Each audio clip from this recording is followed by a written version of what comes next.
You're listening to the Unpainted podcast with Sneaker Fair Kicks, the dopest artists weighing in on staying creative, money, fame, and glory. Get that creative kick you need for the weekend. The Unpainted podcast. Make art and hustle.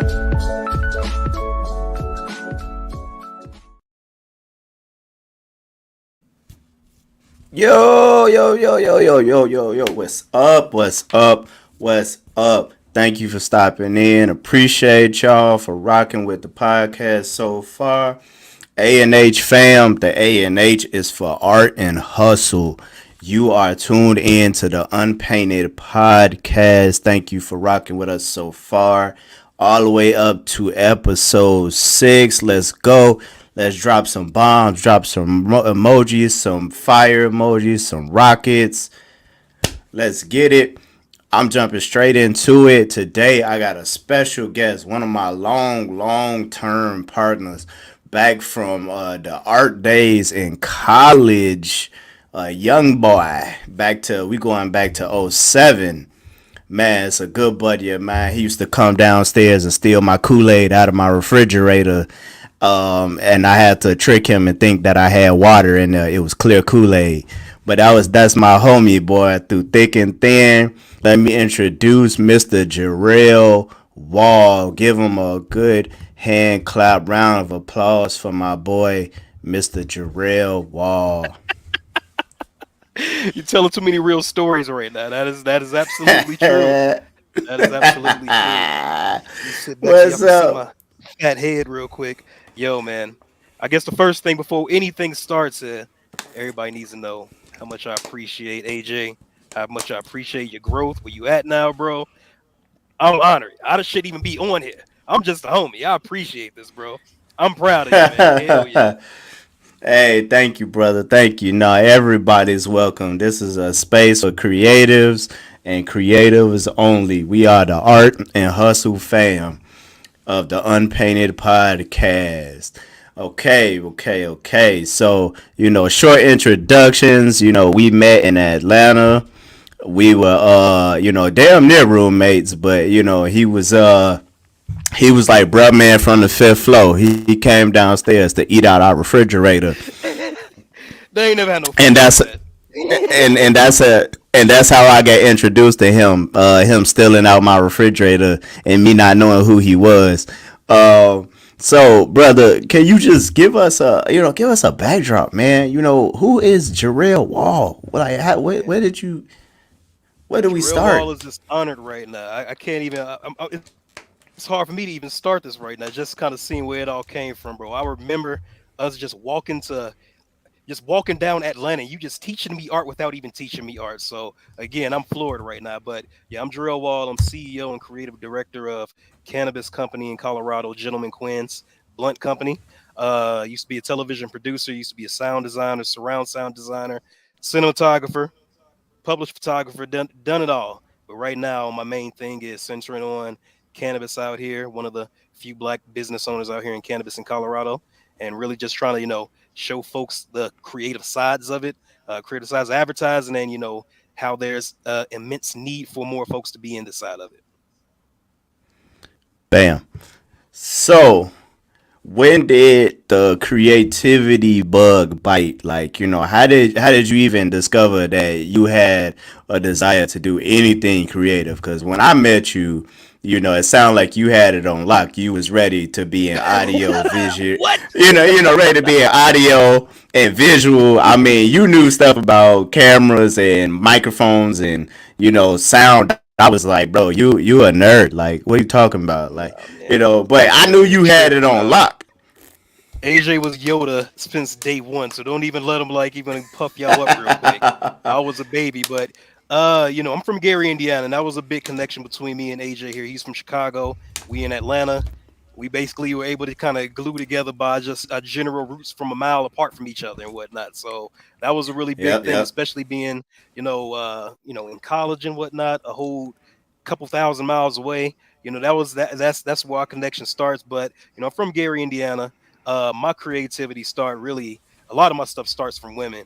My older sister Lisa used to be, Mm. kind of like a how would I even call her? Because she did so many different things when we were young. She was like, I don't know, just a quintessential like Nickelodeon kid, really. Like she used to do gymnastics. Back in the day when we used to have when kids used to be outside and have the swings, she'd be one of those Yep, kids that yep. do backflips and whatnot and do like 20,000 flips in the air and whatnot. I was never as brave as that, but she was like doodling back in the day, doing different art, and she was doing a type of like, art where it's like detail. Like kids kind of they got different styles. Some kids are really good with like paints and colors and stuff, and some people like to do cartoons, but some folks like to try to figure out how to do like things as a straight up drawn perspective, and she had that. So I basically just kind of copied that, and you know being from the hood, ain't much else to do other than play video games and stuff. Back then we didn't have video games, so that was kind of like my Right, right. escape, more or less. That's what's up, man. So as I told you, the crowd is really really, I guess it have a lot to do with the fact that I talk at length about my college experience, and you just so happen to be there in a in a lot of these situations, and also one of our viewers and one of my IG friends was actually one of our underclassmen. He came just shortly after we did, so he affirms a lot of things that I talk about when I happen to see him. Went through the So struggle. right, yeah, he went through the AI ATL struggle. He know what's up. So, He was from around the time we was there. He was there during a recession, and that was when it was hard. it was horrible. That was a different Atlanta back then. Yeah, right. Very, very different Atlanta. But yeah, man. So if you could, they know about the graphic design illustrator perspective of the Art Institute of Atlanta. Can you please like enlighten us as to like what that experience was for like an visual student? Well, it's really weird now because I don't really do anything in audio. I used to, work in television doing audio, so I kind of got to the end of that for myself. But I was able to kind of see all art in a way as like toolkits. So, it helps me what I'm doing now in terms of being a creative director and stuff. In terms of Art Institute being in the audio side of things, when I got down there, it was still, it definitely wasn't what it is now in terms of like music and stuff, but it had some of that. You definitely had Jermaine Dupri. You definitely had Dallas Austin down there. You definitely had production studios and stuff. Now that right now it's like crazy, but back then you still had some of that stuff. So when I came from Gary, I mean, Maryville is where I graduated high school. When I came from Indiana, we didn't really have. I didn't know what a Mac was when I got to college.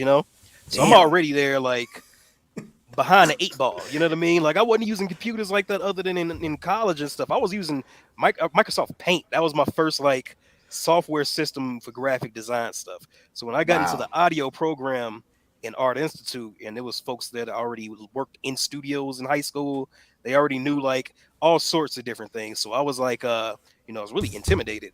I looked up by meeting all y'all in terms of you, Aaron, Kevin, Zach, everybody who was like part of the crew that was doing Shout out the completely different crew. things, doing completely different things. Oh, and most importantly, Shayla McKinney. Like it was a whole Shout lot out that like Shayla. yeah, there's a lot of places I wouldn't have gone if it wasn't for her doing it first. So again, all the dudes on the podcast, you get a lot of game from women. I swear to God. So you just make sure you paying attention. But shout out to Shayla. But yeah, so uh I got into it and I didn't really know a lot. So I was really like intimidated. But after a while, the teachers there and whatnot, it was a different time. Obviously student loan things was going on, so there's a different view Man. folks have about it. But in terms of like the work and where I ended up getting and whatnot, I did have a lot of good professors and whatnot that kind of let me know it was more about the work you're doing in the field than it is school projects. It's more about networking than it is just being around and BSing in cafeteria and stuff like that. So I was really on to like on an early time doing projects and getting internships and stuff like that. So I don't know. It's been a long time since I thought about my AI days. So honestly, Here you go. We're about to take that trip then. yeah, It's funny that you brought up what you just said because I mean, dude, at lengths do I talk about like, yo, in class, like we wasn't learning like squat diddly, bro. Like the education was on them Atlanta streets, like the education was ear hustling in the cafe, finding out where people was going. The Absolutely. education was, hearing people, on the train, talking to them loud and figuring out where the spot was. The education was, like greasing people elbows, Absolutely. That's what you learn in Atlanta.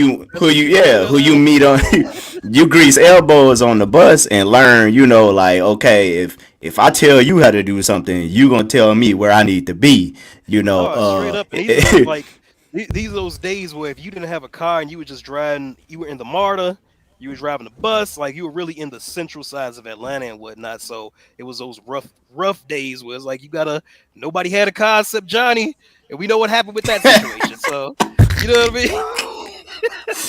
oh So man. I'm just saying, like it was like you said, it was really about like I said, a lot of my time in I tell folks that because homegirl Shayla, she did an internship at a music studio her freshman year, so she told me about it Nice. early, and I was like, we could do internships now.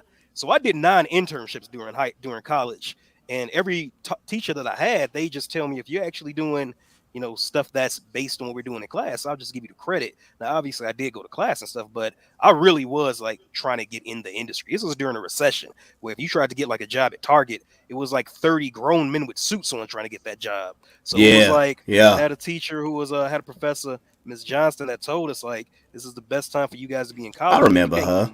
you can't get a job right now. You gotta, just use this for your advantage and whatnot. So if I wasn't in the little Absolutely. studios doing projects, I was trying to do free work for internships and whatnot, trying to meet folks and whatnot, trying to get those skills up. And a lot of it is really just interpersonal skills when it comes to like getting a job in the creative sides of things, or at least in television. I can't say in all creative sides of things, but things have changed obviously over time. Yeah, that's true, man. Like I swear, it's funny you said like you haven't talked about none of this, bro. I totally like blanked out and forgot that we was going to college in a recession. Yeah, Like bro. we were doing some wild stuff. That was the Like biggest thing. That's the biggest thing I remember about that time is how, especially you had, his wife, shout out to Jarell, she's family. Y'all were doing this early yo, on, like dating back then where you didn't have no money. oh my Oh, god, bro. And in college too, like it y'all was have rough no though, for idea. real. Yeah, I have no idea about being creative for a date. Like being a college student in a Yoda. recession. Yoda Okay. right here. AJ did yeah, he was ahead of his time a Right. lot though. Listen. Look, hopes and prayers. That's how I figured all that stuff out. Desperation will make you figure something out, boy. I swear to God, Good man. confidence Like though. You knew it was up. that's true, man. I think I recall like so in AI. I remember a day where like this dude like showed up and I don't even think he was like he don't even think he had signed paperwork to actually be at school. I think he as a matter of fact he was there for orientation. He came in for orientation, bro. And in the cafe, you know where the Pokemons was. Exactly. Yeah. For the people who don't know, They probably Pokemon, if you millionaires went right now. exactly. Exactly. The for Pokemon's is code for the kids in the cafe that used to like play video games and draw like anime characters. We called them the Pokemon kids. We thought we was so much cooler than them. I swear. But in a That's way what's we up. was. I mean it is what it was. But yeah, they was smarter than us. Like we was That's what's cooler, but up. they was smarter.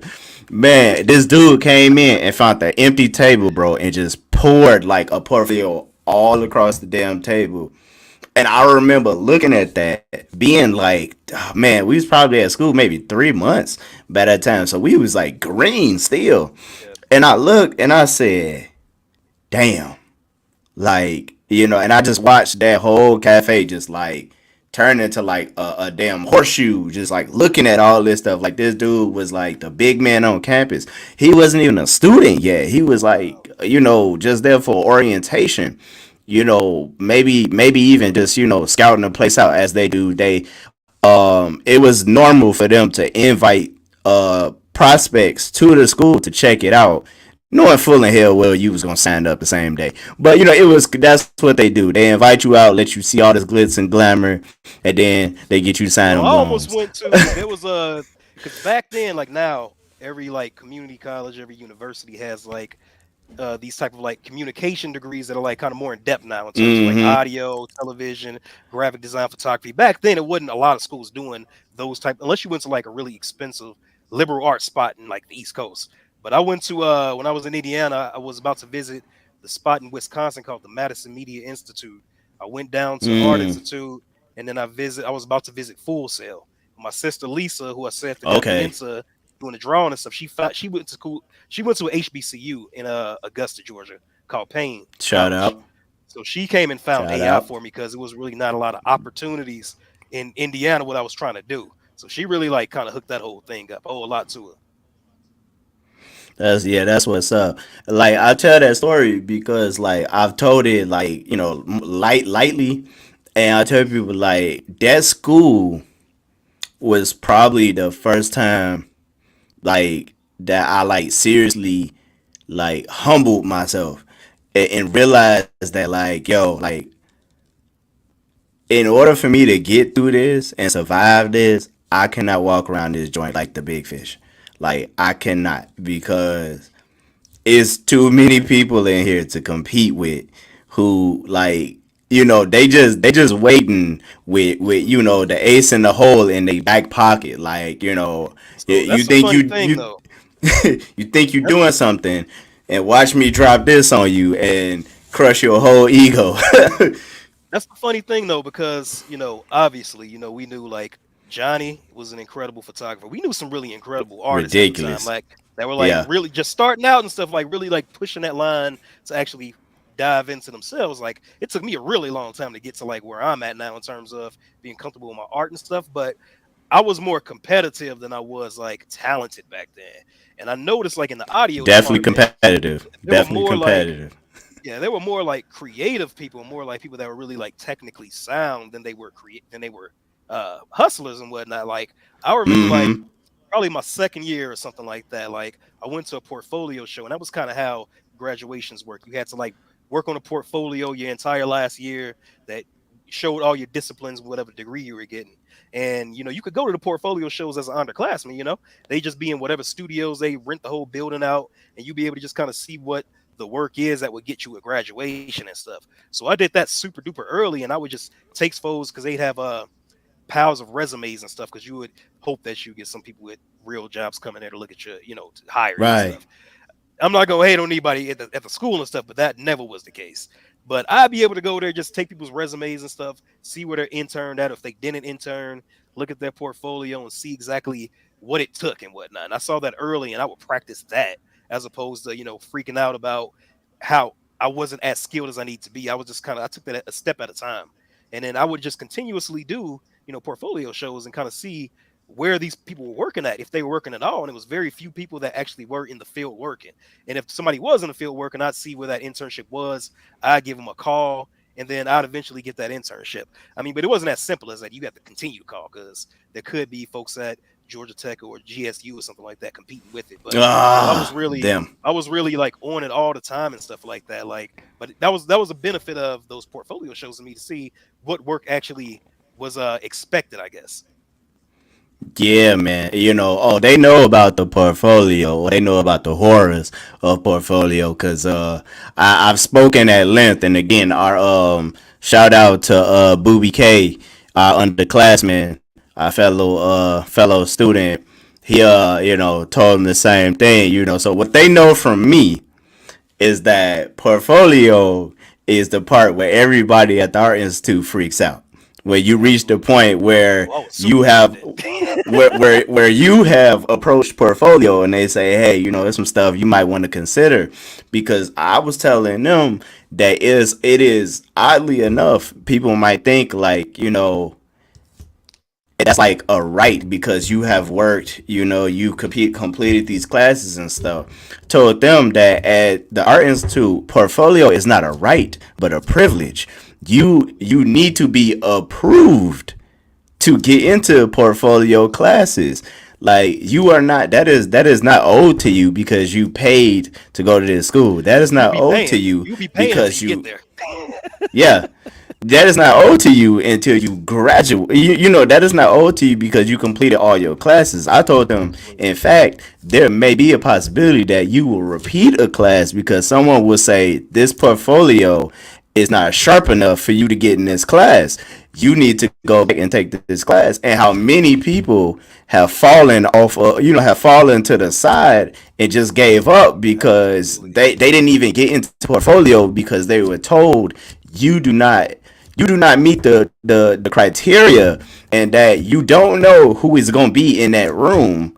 When you go to that room, you have no clue of what teachers, who is going to be in this room, and you cannot argue because all of these people, the advantage with this being an institute is that all of these people work these jobs professionally. So they are professionals. They aren't just teachers who read some books, got an education degree. No, they can teach you because they do this for real, for real. That's why Now they you can know teach what? you. That's crazy because I remember, and this is getting me to remember this right now. But I remember when I first started AAI, my sister Lisa was doing like a communications thing at this Hmm. HBCU. They had even less resources than us. Like we had computers, like some of our equipment was a little janky, but we had a lot of Yeah, stuff that a lot of like real college, like bigger colleges wouldn't have. We had a lot of equipment, a lot of opportunities to try that's projects true. out. And she always told me that pay attention to folks that actually are working in the industry as opposed to people that know principles and stuff like that. Kind of see what Yeah. actually. I mean, but you know, sometimes I kind of go back and forth about this type of stuff because it's like it depends on what your intention is. Is your intention actually to Hmm. better your art skills? You know what I mean? Or is your intentions to use these skills to actually make a living and whatnot? And those are kind of two completely different things. And you can kind of be That's true. sidetracked by one way or the other. You know what I mean? Yeah, that's definitely true. Because I mean, you said it best. I haven't even really thought of it like that. So I definitely appreciate your insight on that because that sums up a lot of things that it takes me like hours Shout to out to explain. KJC It's Customs. He said some similar stuff the shout other out, night that I was homie. listening to. Yeah, Spot on. Spot on. yeah, Appreciate yeah, that, man, man. yeah. Yeah, like that right there, bro, is right there. Like you can get sidetracked by that because I was trying to do both. Like my whole reasoning for going down there was to validate, what was to validate my skills. It was to get the gold. It was to get the gold seal of approval. Like and after that, it's like I mean I could do whatever because I got the gold seal of approval. But when I got to AI, I realized I'm like these people they not gonna be able to teach me nothing that I don't know. This is not for what I wanted to do. It's like, man, I'm trying to be able to draw something and it look like it's popping off the paper. I'm Well, trying to, I'm gonna have to cut you off for 1 second. I'm gonna let you finish. All right, I'm gonna let you finish go because ahead, go ahead, go ahead, what Kanye. Go I ahead, got. Kanye. But what I gotta say though is, that's a really good perspective. But I hope folks don't take it as you being cocky because AJ was ahead of his time in so many different ways. In terms of computer software, understanding computer software, how to work a computer and engineer it, how to understand acrylic paints and every like when I look back at that type of stuff, like I'd just be chilling with you one day and I wouldn't be doing nothing. I'd just be soaking this stuff up. And a lot of those principles that you were just doing in your daily life and just doing in your actual art, projects you might be doing for Jarell or whatever it was, I'd Yeah, be soaking yeah. that stuff and be using that stuff today. So when he says like, they weren't teaching him additional things, like this dude was just he understood education. You understood education more than I did. And you understand to educate yourself and you educated yourself way more than what was being taught in these schools. 100%.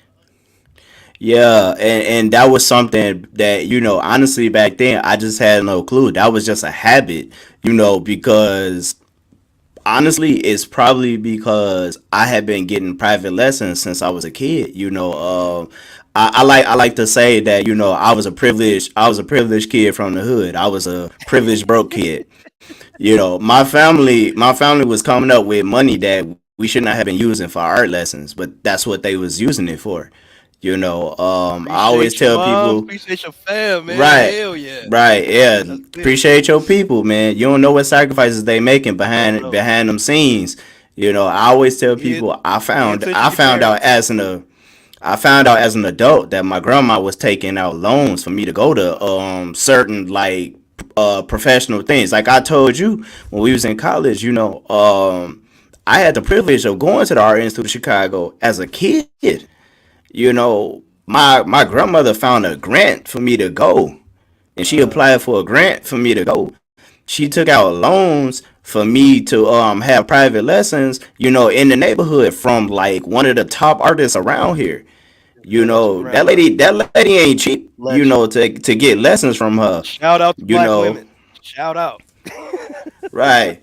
Well, this one, yeah, I mean, yeah, but yeah, so like that might have been at least where I got my work ethic to build my technique and to be solid like that. Because I mean, that lady drilled me and drilled me and drilled me. And then the Art Institute, you working with some of the most top people in Chicago. I try to explain to the audience that Chicago is a huge art hub. It's heavy hitters in your neighborhood that you don't know about.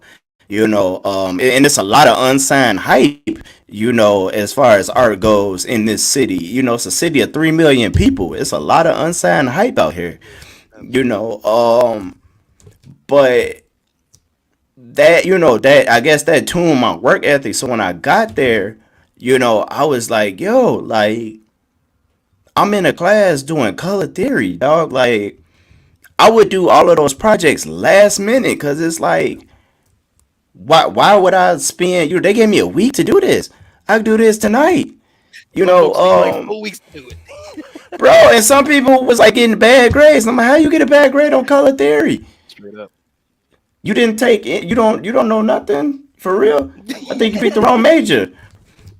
But like in that school, I was just like, man. So it made me shift focus. I mean, within the first month, I'm like, yo, like what? I'm taking a class on composition, like and I'm thinking it's gonna be hard. I'm like, okay, I know composition, but I'm in college, so it's got to be more difficult than what I expected. And it was the exact same shit.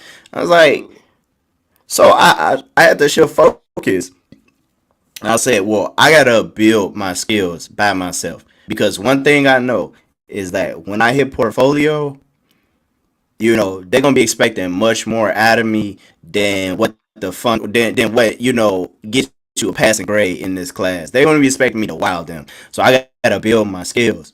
Yet I was also, of mind by like at least month 3 or 4 by seeing what other people was doing. I'm like, damn, they hit the ground running. I mean, you was running around talking to people. I'm like, how do you know these motherfuckers? We just got here. People who had just got there, started school, with us, they was like talking about, oh, you gotta go to this place because they doing this over here. I'm like, how do you know that? Like, I'm still unpacking.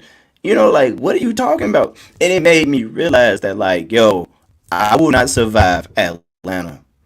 I will not have enriching college experience if I do not get out of this art institute bubble. Absolutely. I have to travel Atlanta. I 100%. need to talk to anybody that's willing to listen. I need to be willing to pay and bribe my way into anything because this school is gonna give me a degree. Important lesson. Important lesson. It's a Yeah, lot yeah, of you paying before you get paid. And it really is like again, like I said, it's one of those things where you have that dichotomy of the art side of things and the economic sides of things. And this is America. You want to get paid for everything you're doing.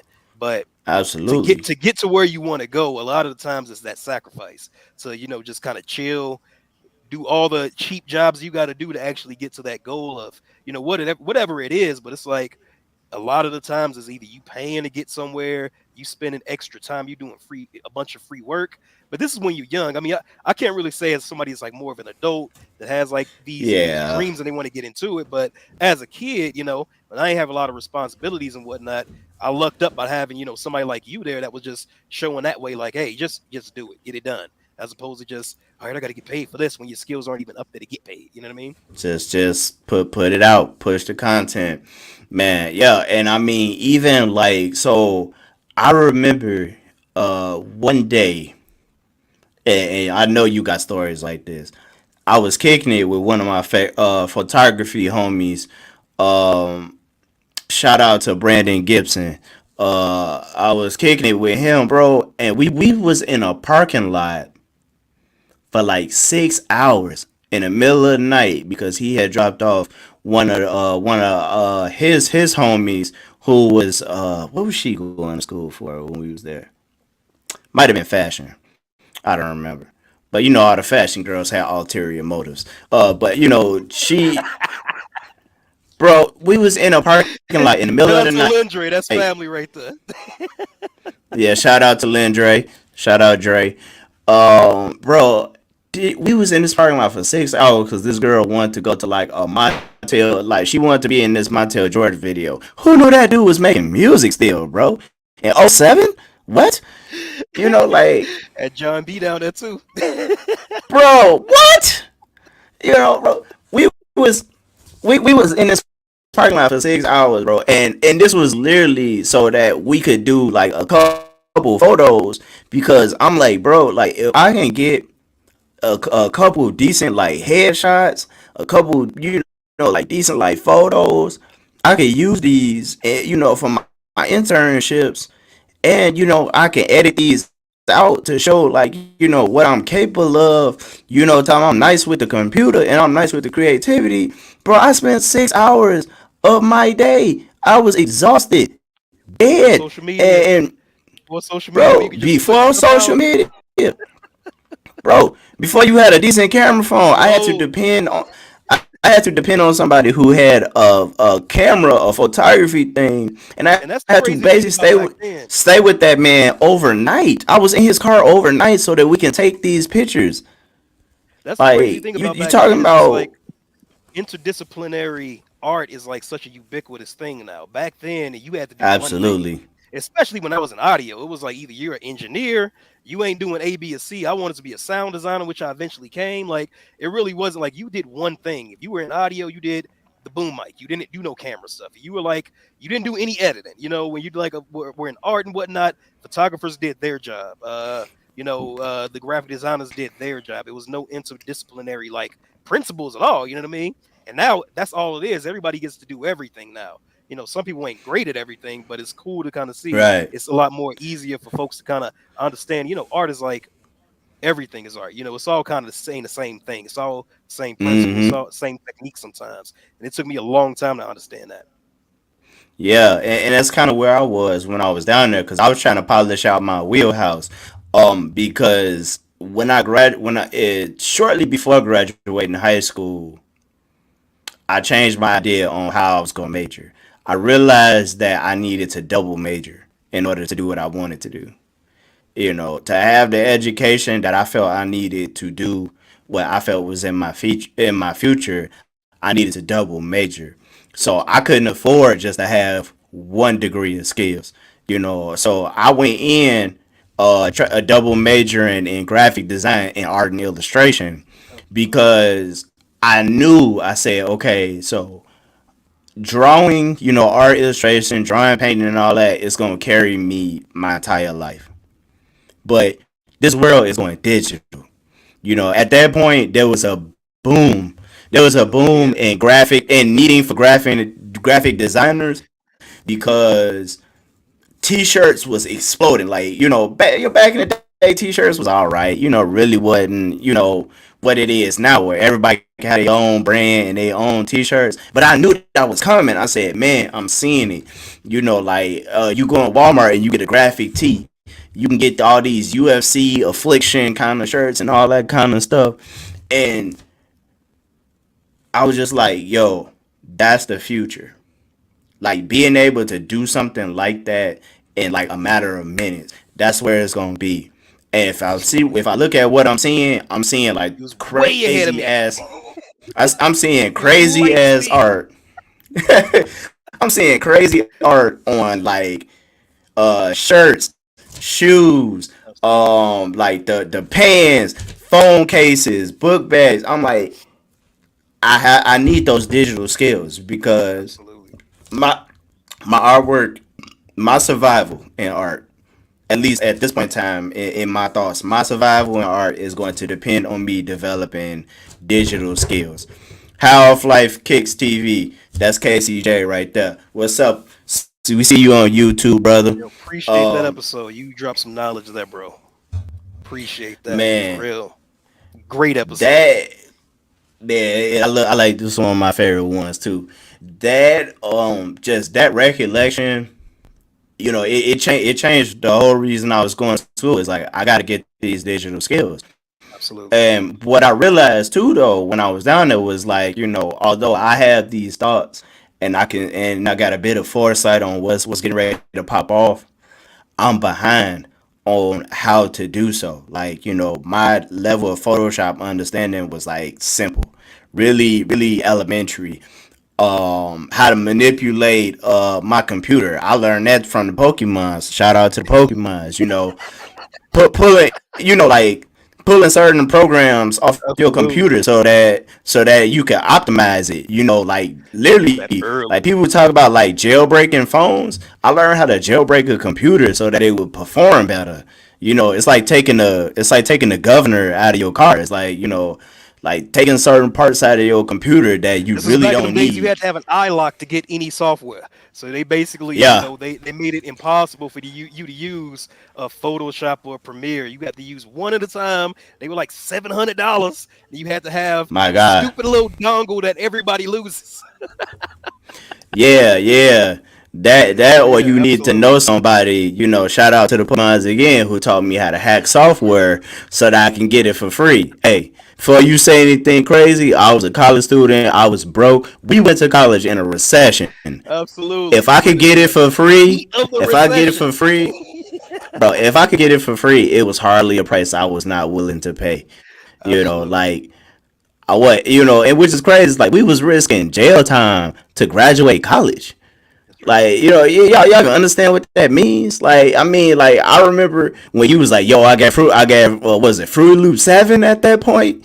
Oh yeah. This Oh is like, yeah. bro, like, Professor gave me that. bro, like, we was risking a lot of stuff. Like, I had, Absolutely. I had like thousands of dollars of software on my computer that I got for free, and it might have took me a couple hours, but it was the difference between getting a good grade or staying up all damn day, all night, because you had to stay at the school, and the school closed the doors at, what was it, like 10, 11 o'clock or Bro, I something. used to live at that school, bro, for projects. I mean, again, like I said, I had a lot of internships, so I had a lot of leeway. And if it's anybody in college right now checking this out, that's I mean, again, it just kind of depends on what your purpose is. But easy cheat for me was just get an internship, have a relationship with the professors and whatnot.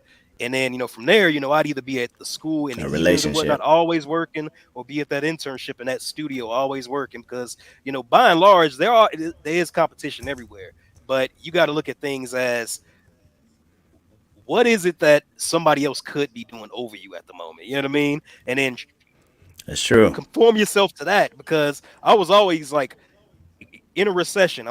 Thinking with these skills that I'm getting in college, I got to get a job. And these are creative jobs back then. Now they're a little bit easier to get now. They don't pay, very well Yeah, because everybody can do them. But back then you would think there was so many people trying to get these jobs, right? So I'm yeah, always like they and, looking and over they my were shoulder and stuff.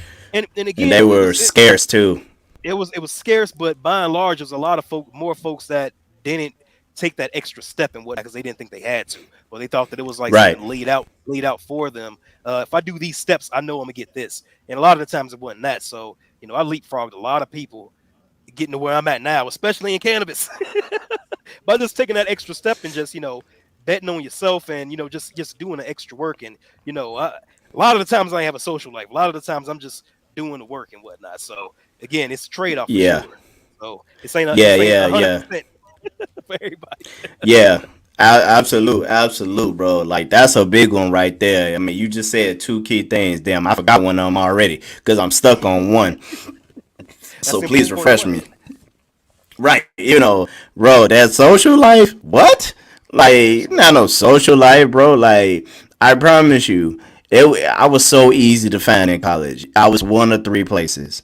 I was in that room, getting it in, with the, But y'all had the with the dopest computer. room though. Y'all had the dopest room. Y'all had We all the women definitely go to had that the. room. Y'all had all the y'all Yo, literally yo, had chill, chill, chill, chill, chill, chill, chill. you I'm a was married married back man. then, so Chill. Sog. Well, You had all the people Aaron like, Hill. Aaron Till shooting People ball. like Shout out to him. Aaron Till, Kevin Paleo, Kevbot. Shout out. Yeah, hell yeah, absolutely. Family. No, I'm just Yeah, saying, you. y'all We had know what y'all was doing. y'all had the party Yeah, spot. Not even a party spot. bro. Y'all just had the artist spot because Kevin was an incredible graphic designer and whatnot, and y'all do all Yes, the yes, he fashion was. prints. And like I don't know, Aaron, like what he's doing, like I'm proud of all y'all, man. Absolutely, man. I can't believe who I was around, the orbit I was around, bro. Yeah, man, we definitely had some, interesting crew, bro. Like like I was saying, I was like one of three places. I was in that room, grinding it out on the computer, on the painting pens, one of the three. Or I was with them with the squad, or I was with with my wife, my fiance at the time. Like I was like very few places, but I promise you, at least 80% of the time, I was in that room grinding it out.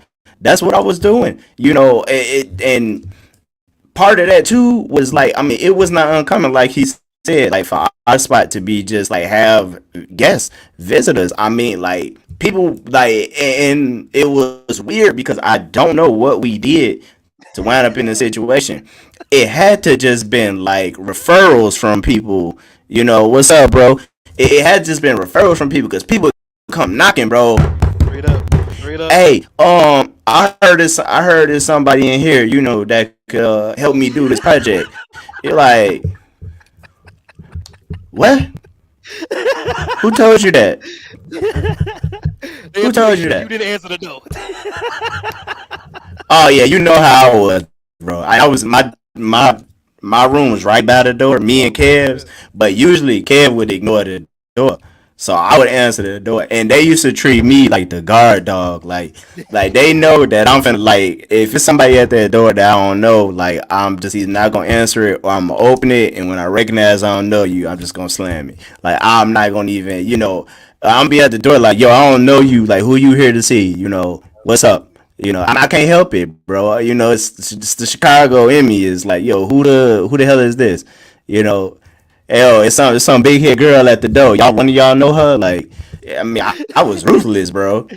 I would kick people out. It's like, bro, it's like 2 in the morning. All y'all got to get the hell It out. was like 2 in the morning a Like, lot of times down there. Absolutely. yeah, it was, bro. But Wow. like, man, people would hit that door and be like, "Yo, like, I need a grade on this. I gotta pass this one, bro." And I'm like, "So what you got for me?" Like it's like, don't come down here think you finna get a favor. What you got for me? It's a few things I need to know. I need to know what a spot is. I need to know what a spot is, where they, where they getting the internships. Where Absolutely. I need to know the networking spot. I need some cash, or I need a bus card from you. So what what's up? Need that Cause Marta you ticket. Oh, what I was it when need that Aaron I told you need Marta get the I need that murder action, baby. you Like get that little you silver could, hat back in the day? Get up in the Marta. yep, yep, yep, yep, Your boy yep. But Aaron did that. Your boy Aaron did that like it was how you were supposed to do it.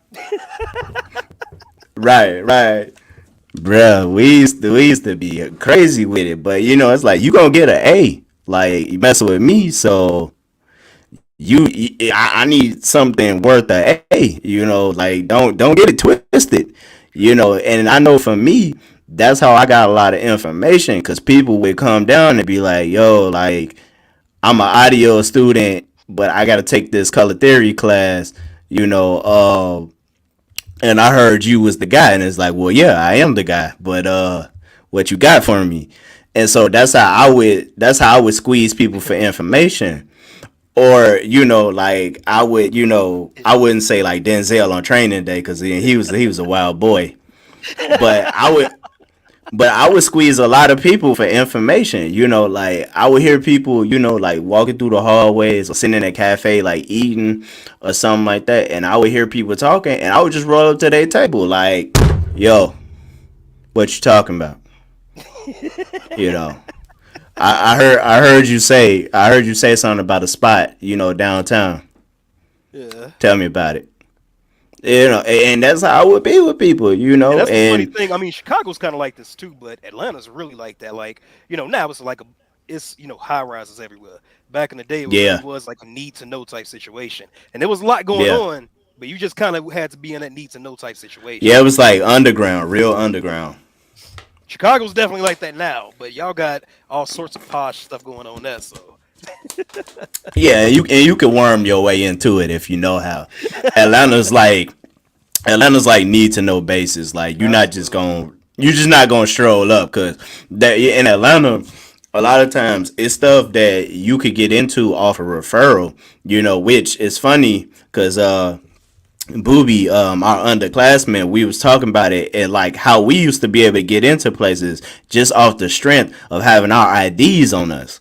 Like, how people did not have those privileges. Like, now you know what like that's we could crazy get you bring into that up. places that GSU students couldn't get into. We get into places that tech students couldn't get into because we had our institute IDs and they be like, word, Yeah, come on, come on, come on. Like, which, me and him was talking about just the prestige of just going to that school. People would just let you do stuff that's like not even like, you could say like not even allowed. Like, we could get into buildings that was closed because people would be like, oh, okay, okay, y'all go to arts too? Yeah, yeah, sure, sure, sure. Or get in somewhere that the you should have crazy thing paid to about get that in is the free. crazy thing the crazy thing about the art institute is like you there, you understand some of the ways that they taking advantage of the kids, this, that, or the other. So a lot of folks the this is recession, student loan days and whatnot. A lot of folks were really like upset about the school, a lot of the places. But when I got into the professional worlds on the side of television and film, because a lot of folks didn't like know a lot about the art institute, but they knew the name a lot and they knew a lot of people worked in the industry from there. It had a really Right. positive name all across the country. I worked at Turner Broadcast and I worked at Stars Entertainment, NBC. Like every time I brought up the Art Institute, it was like it almost seemed like I went to Ivy League school. I'm like, I just went to the Art Institute. What are y'all talking about? You know what I mean? Yeah, So that's it opened true. a lot of doors for me for real. Ironically Yeah, enough. yeah. Right, right. Like, I mean, we used to be able to get away with so much. Like, it was like being like a mafioso or something. It was like people wouldn't even think twice about saying nothing to you because part of it was like you was bold enough to do it in the first place, and then you had the credentials that they respected. I mean, But like you got I'm to think talking about about the going school. in. You got to kind of think Go about go how the ahead, go school. ahead. You got to kind of think about how the school structure was because we kind of dived directly into the print to the actual work and whatnot of like what the degree was. A lot of schools you That's got to do a true. whole year of doing math classes, doing like English, general studies class. You got to do that for a whole year Yeah, and a half, maybe if you had to go to community college. We got to dive directly into the field and stuff like that, and add to the fact that we're young, we ain't had no money and whatnot, and we ain't know what was wrong and whatnot. We just did a lot of stuff. We would popped and up we in, ain't like I give a said, damn, didn't give a damn. Absolutely, y'all didn't. bro. Y'all didn't give a damn. I just tagged along. I Bro, developed we that over we time. was we was like savages, bro. Like, and the funny part was like they used to use me, and you can attest to this. They used to use me as the moral compass, like, and that was the problem because like Aaron and Kevin was savages, and Yes, I used to you have were to the tell moral them compass. like, and I used to have to tell them like, not this time, bro. I was like the Jiminy Cricket, like, not this one. This don't look good.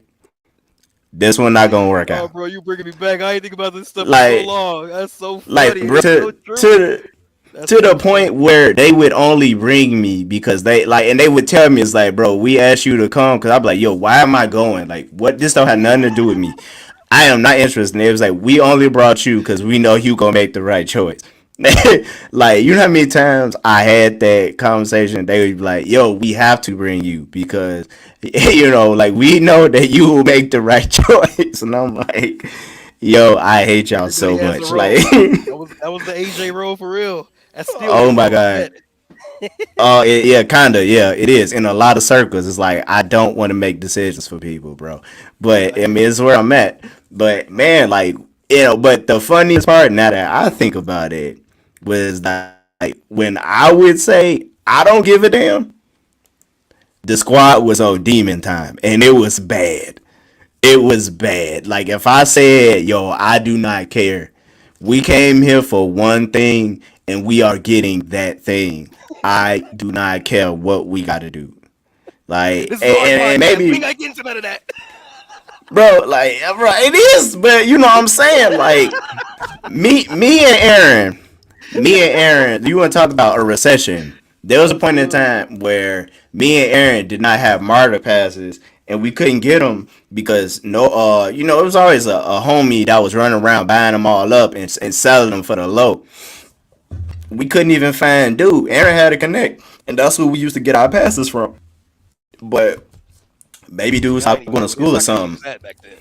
We could, yeah, man. Aaron had to connect. So like, I remember for like a couple of days, like I think between the two of us, we had like a couple passes. We had one unlimited pass, and it was like, yo, it's only a couple of days left, and after that, we're gonna have to figure something out. And me and Aaron would pass it back and forth. We would go to so in Midtown is two spots where you can get on the MARTA, and one of them was like I don't know, maybe like a handicap access or something like that, but it was like almost private. Only one person could get through at a time, so it made it easier to sneak because it was no guard over there. So I know these he days. would he would tap it. He would tap it. Pass it back, and then it's a delay, so you had to Yeah, wait for it to because you couldn't like rapidly tap it. He would pass it back or just like leave it on the thing like he lost it, and then I would tap it and then meet him downstairs. So when that one ran out, I was just like, bro, we can't miss class. Like we just can't. Like you only line get up two. under, You only get like two times to miss jumping over. class. You talking about demon time, bro? Like, and I told him because he was like, bro, I'm just gonna like try to see if I could find a ride with people. Maybe go up there early and stuff. I said, bro, Where I'm the not dorms doing none of was that and where the shit. college was miles away. It was like Miles, that was a Georgia miles. experience. Miles away. It It's wasn't no it's walking. It wasn't nothing. You had to take the train. You it's had it's to. at least like 45 minutes on the highway, and that's if you True. lucky. That Like to get there. So yeah, you had to take the train. There was no options. But bro, like it's just I had a real conversation with him one day because we was on the way, even we was on the way to school, and he was just like, bro, I don't know how we gonna get there. Like, and I told him, I said, bro, I don't give a damn. Like we going to school, bro. Like it is what it that's is. a Like true we AJ conversation right there, for real. we can't take this L, bro. It's happening. We're going. Like I don't give a damn what we got to do. And so like he was like just watch for me. I said just jump the thing. I'm right behind you. Just jump it. Like don't even think about it. And like he like looked back at me and I was like just jump. Don't even look at me, bro. Go hop the thing. And he hopped it, and I was right there. I hopped it at the same time. I'm like, bro, like if we get caught, we get caught. Like but Yeah, straight up. at least we got caught trying to get to school, bro. Like I don't care about none of this. Like for like days, we hopped that turnstile. Like not even and there's a camera right there. I'm like, bro, I don't care about this camera. Like I'm going to school. It's I'm not Marta, about bro. to miss out You know on that this, damn thing bro. ain't working. It's Marta. That It damn thing probably ain't working. didn't. It probably didn't. That's the truth. It probably did not. But like I'm like, dog, They done like renovated everything in it, Atlanta. They ain't renovate Marta yet. yeah. Bro, it is what it is. I mean, like I remember going places like they had a which was convenient and very sneaky. There was a Michaels around the hill, up the hill in that plaza from the school. Bro, I went up in there and I think me and Kev might have needed some stuff for a class, a project or something like that. Cause me and Kev took a lot of classes together. Yeah. Strategically. And so what I did was like I went in there and I think I might have had like enough for a Subway sandwich, and I'm like, dog, I'm not. This, like, that was the secret. Holla at your boy. Y'all getting a real pro tip right here. If you go to college, you better eat a lot of Subway.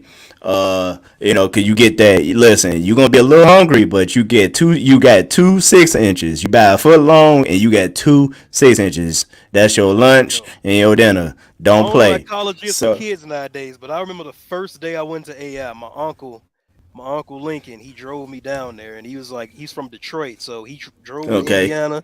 No, actually, I was staying with my cousin Lynette in Michigan right before I went to okay, college. I stayed okay. in Detroit for about 3 months. So he drove down there. He gave me $100. He bought me a big bucket of ketchup and a bunch of ramen noodles. and that was all I had. Actually, it was only $25. It wasn't $100. It was $25. That's what I had for about 4 months. We know about that bucket of ketchup. Yeah, that bucket of ketchup, boy. Hell no. We He gonna talk about that legit on this like, podcast. bro. That was legit a bucket of ketchup. Like that. Damn, I forgot about that. That's hilarious. But That I don't bucket of know. ketchup, You bro. definitely gonna have like some folks kind of had these experiences now, but back in the day, it was just like it's so different because it's like now you got so many more opportunities to either just show your stuff, make money, or whatever it is. Like back in the day, it was And, just and, so and college few. is becoming like less and less necessary. Like because now y'all got like Skillshare. Like grant. What's the other Adobe ones? Creative. Come on now, Adobe Creative Yeah, Suite. like you That's like could you could $50 a go on month. you. Yeah, you could go on YouTube University, bro. And again, like you Absolutely. said, we went to school in a recession. Like Absolutely. shit was overpriced and wasn't no money to get none of this stuff. Like, and which is why I'm telling you this story. We needed like some paint materials and stuff like that because they give you like this little bit of stuff and they like make it work for the next 4 years. I'm like, bro, like I'm finna burn through this paper next week. I promise you, all this paper, I'm finna draw all of this up. You know. So I went in there to get the stuff. I think Kev was still in class. And I went in there to go get it. And I'm like, bro, like, what are you doing? Like, you know, you always had to covet like $50 Yeah. because that's your martyr pass. You got to covet $50. Never get down to your last $50 because at that point you are in trouble. It's eat College or get that economics. martyr. Eat or go to school. And listen, That's you real. better starve and take your happy ass to school. Starve and be in school. You know how many times I was passing out in the class because I was hungry as hell. Straight up. It was what it We had no was. food cards But back then. They had a cafeteria. We had to pay no, for. Wasn't no food bruh, cards. yeah, no, They was no, savage at our institute. savage, bro. Like only the strong survive. Once every 4 months, you had enough money to go to the Chick-fil-A down the street. Exactly, exactly, bro. Chipotle was fine dining, Like once a bro. year. Once a year. Exactly.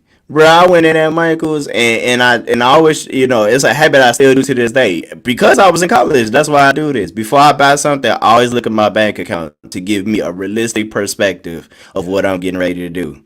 And like I started doing that in college and I have never stopped. Every day I do that.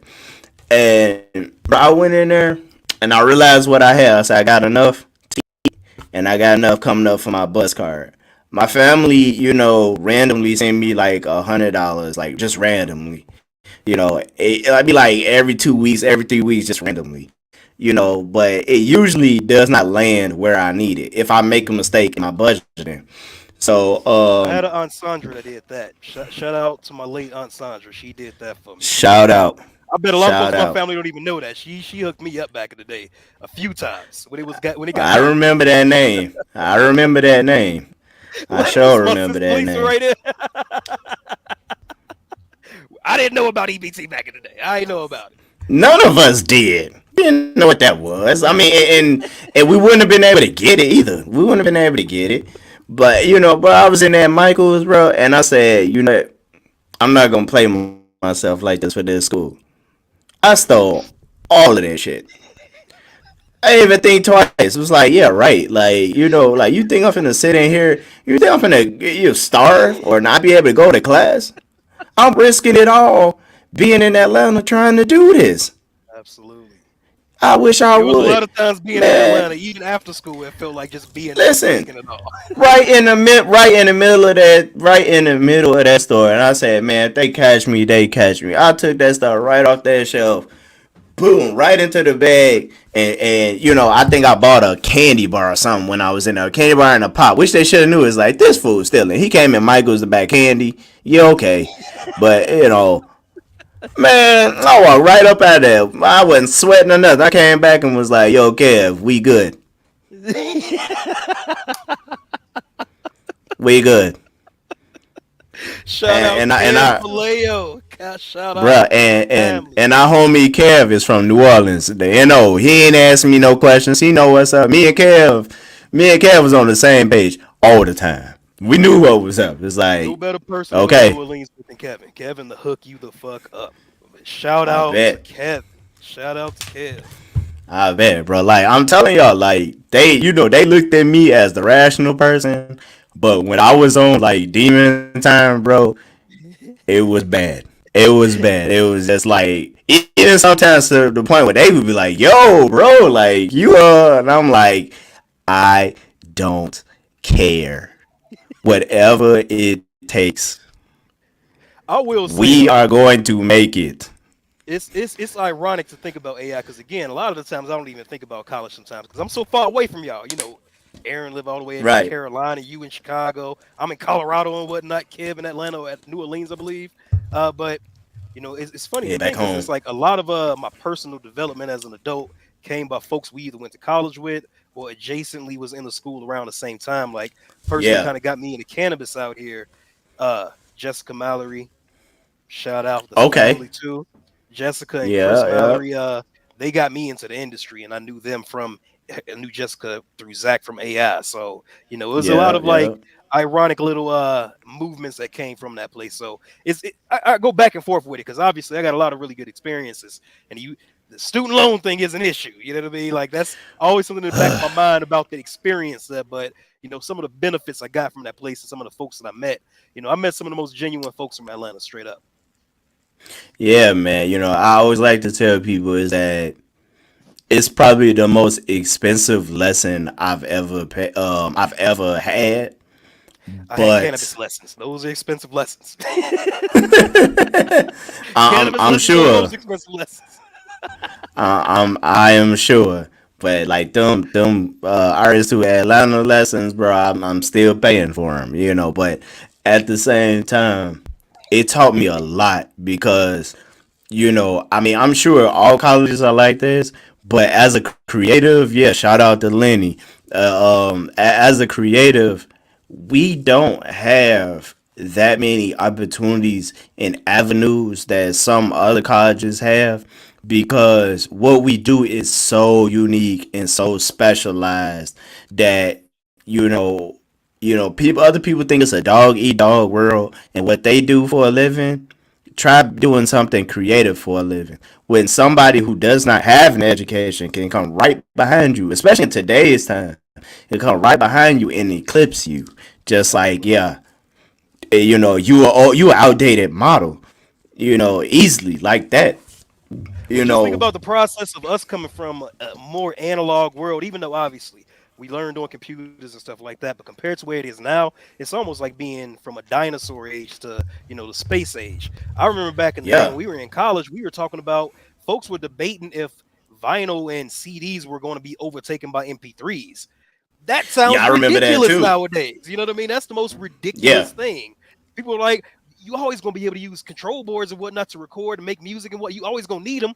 It costs $150,000.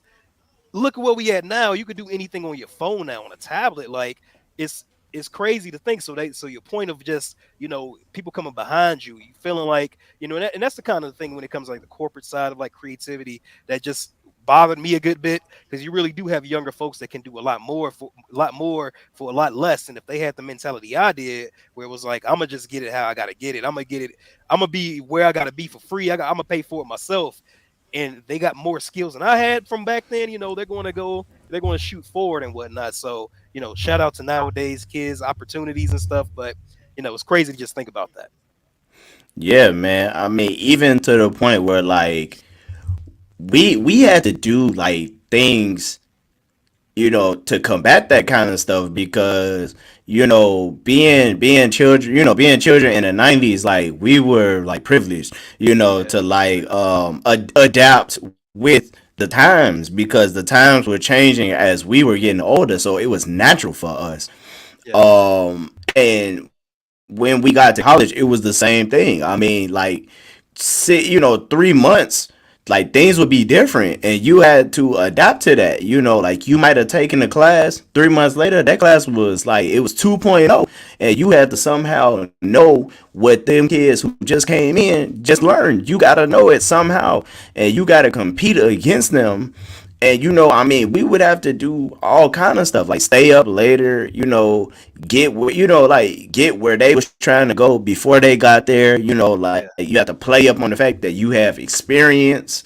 you know um Fake it till you made it. I did that a lot. yeah, I mean, a lot. You got to fake it till you make it. I mean, in college, It is oh my god. one big Atlanta lesson is fake it till you make it. You Oh gotta make my yourself god. uncomfortable. You know what I mean? Like that was a big thing that kind of it took me until like my mid 20s to understand. You really got to put yourself in uncomfortable situations, no Excuse matter me. what. You know what I mean? Yeah. Yeah, absolutely. That growth that comes from being uncomfortable is, a large oversight when it comes to explaining to people, what it takes to get ahead and what it takes to survive, in all of this, and even just staying motivated. It's like, yo, if you're not motivated to be uncomfortable, like where you trying to go, it's gonna be that much harder, if not impossible. Like Impossible. to be in them circles, like I remember. So I've told the story on IG that us students who we were not privileged to know people that were in portfolio classes.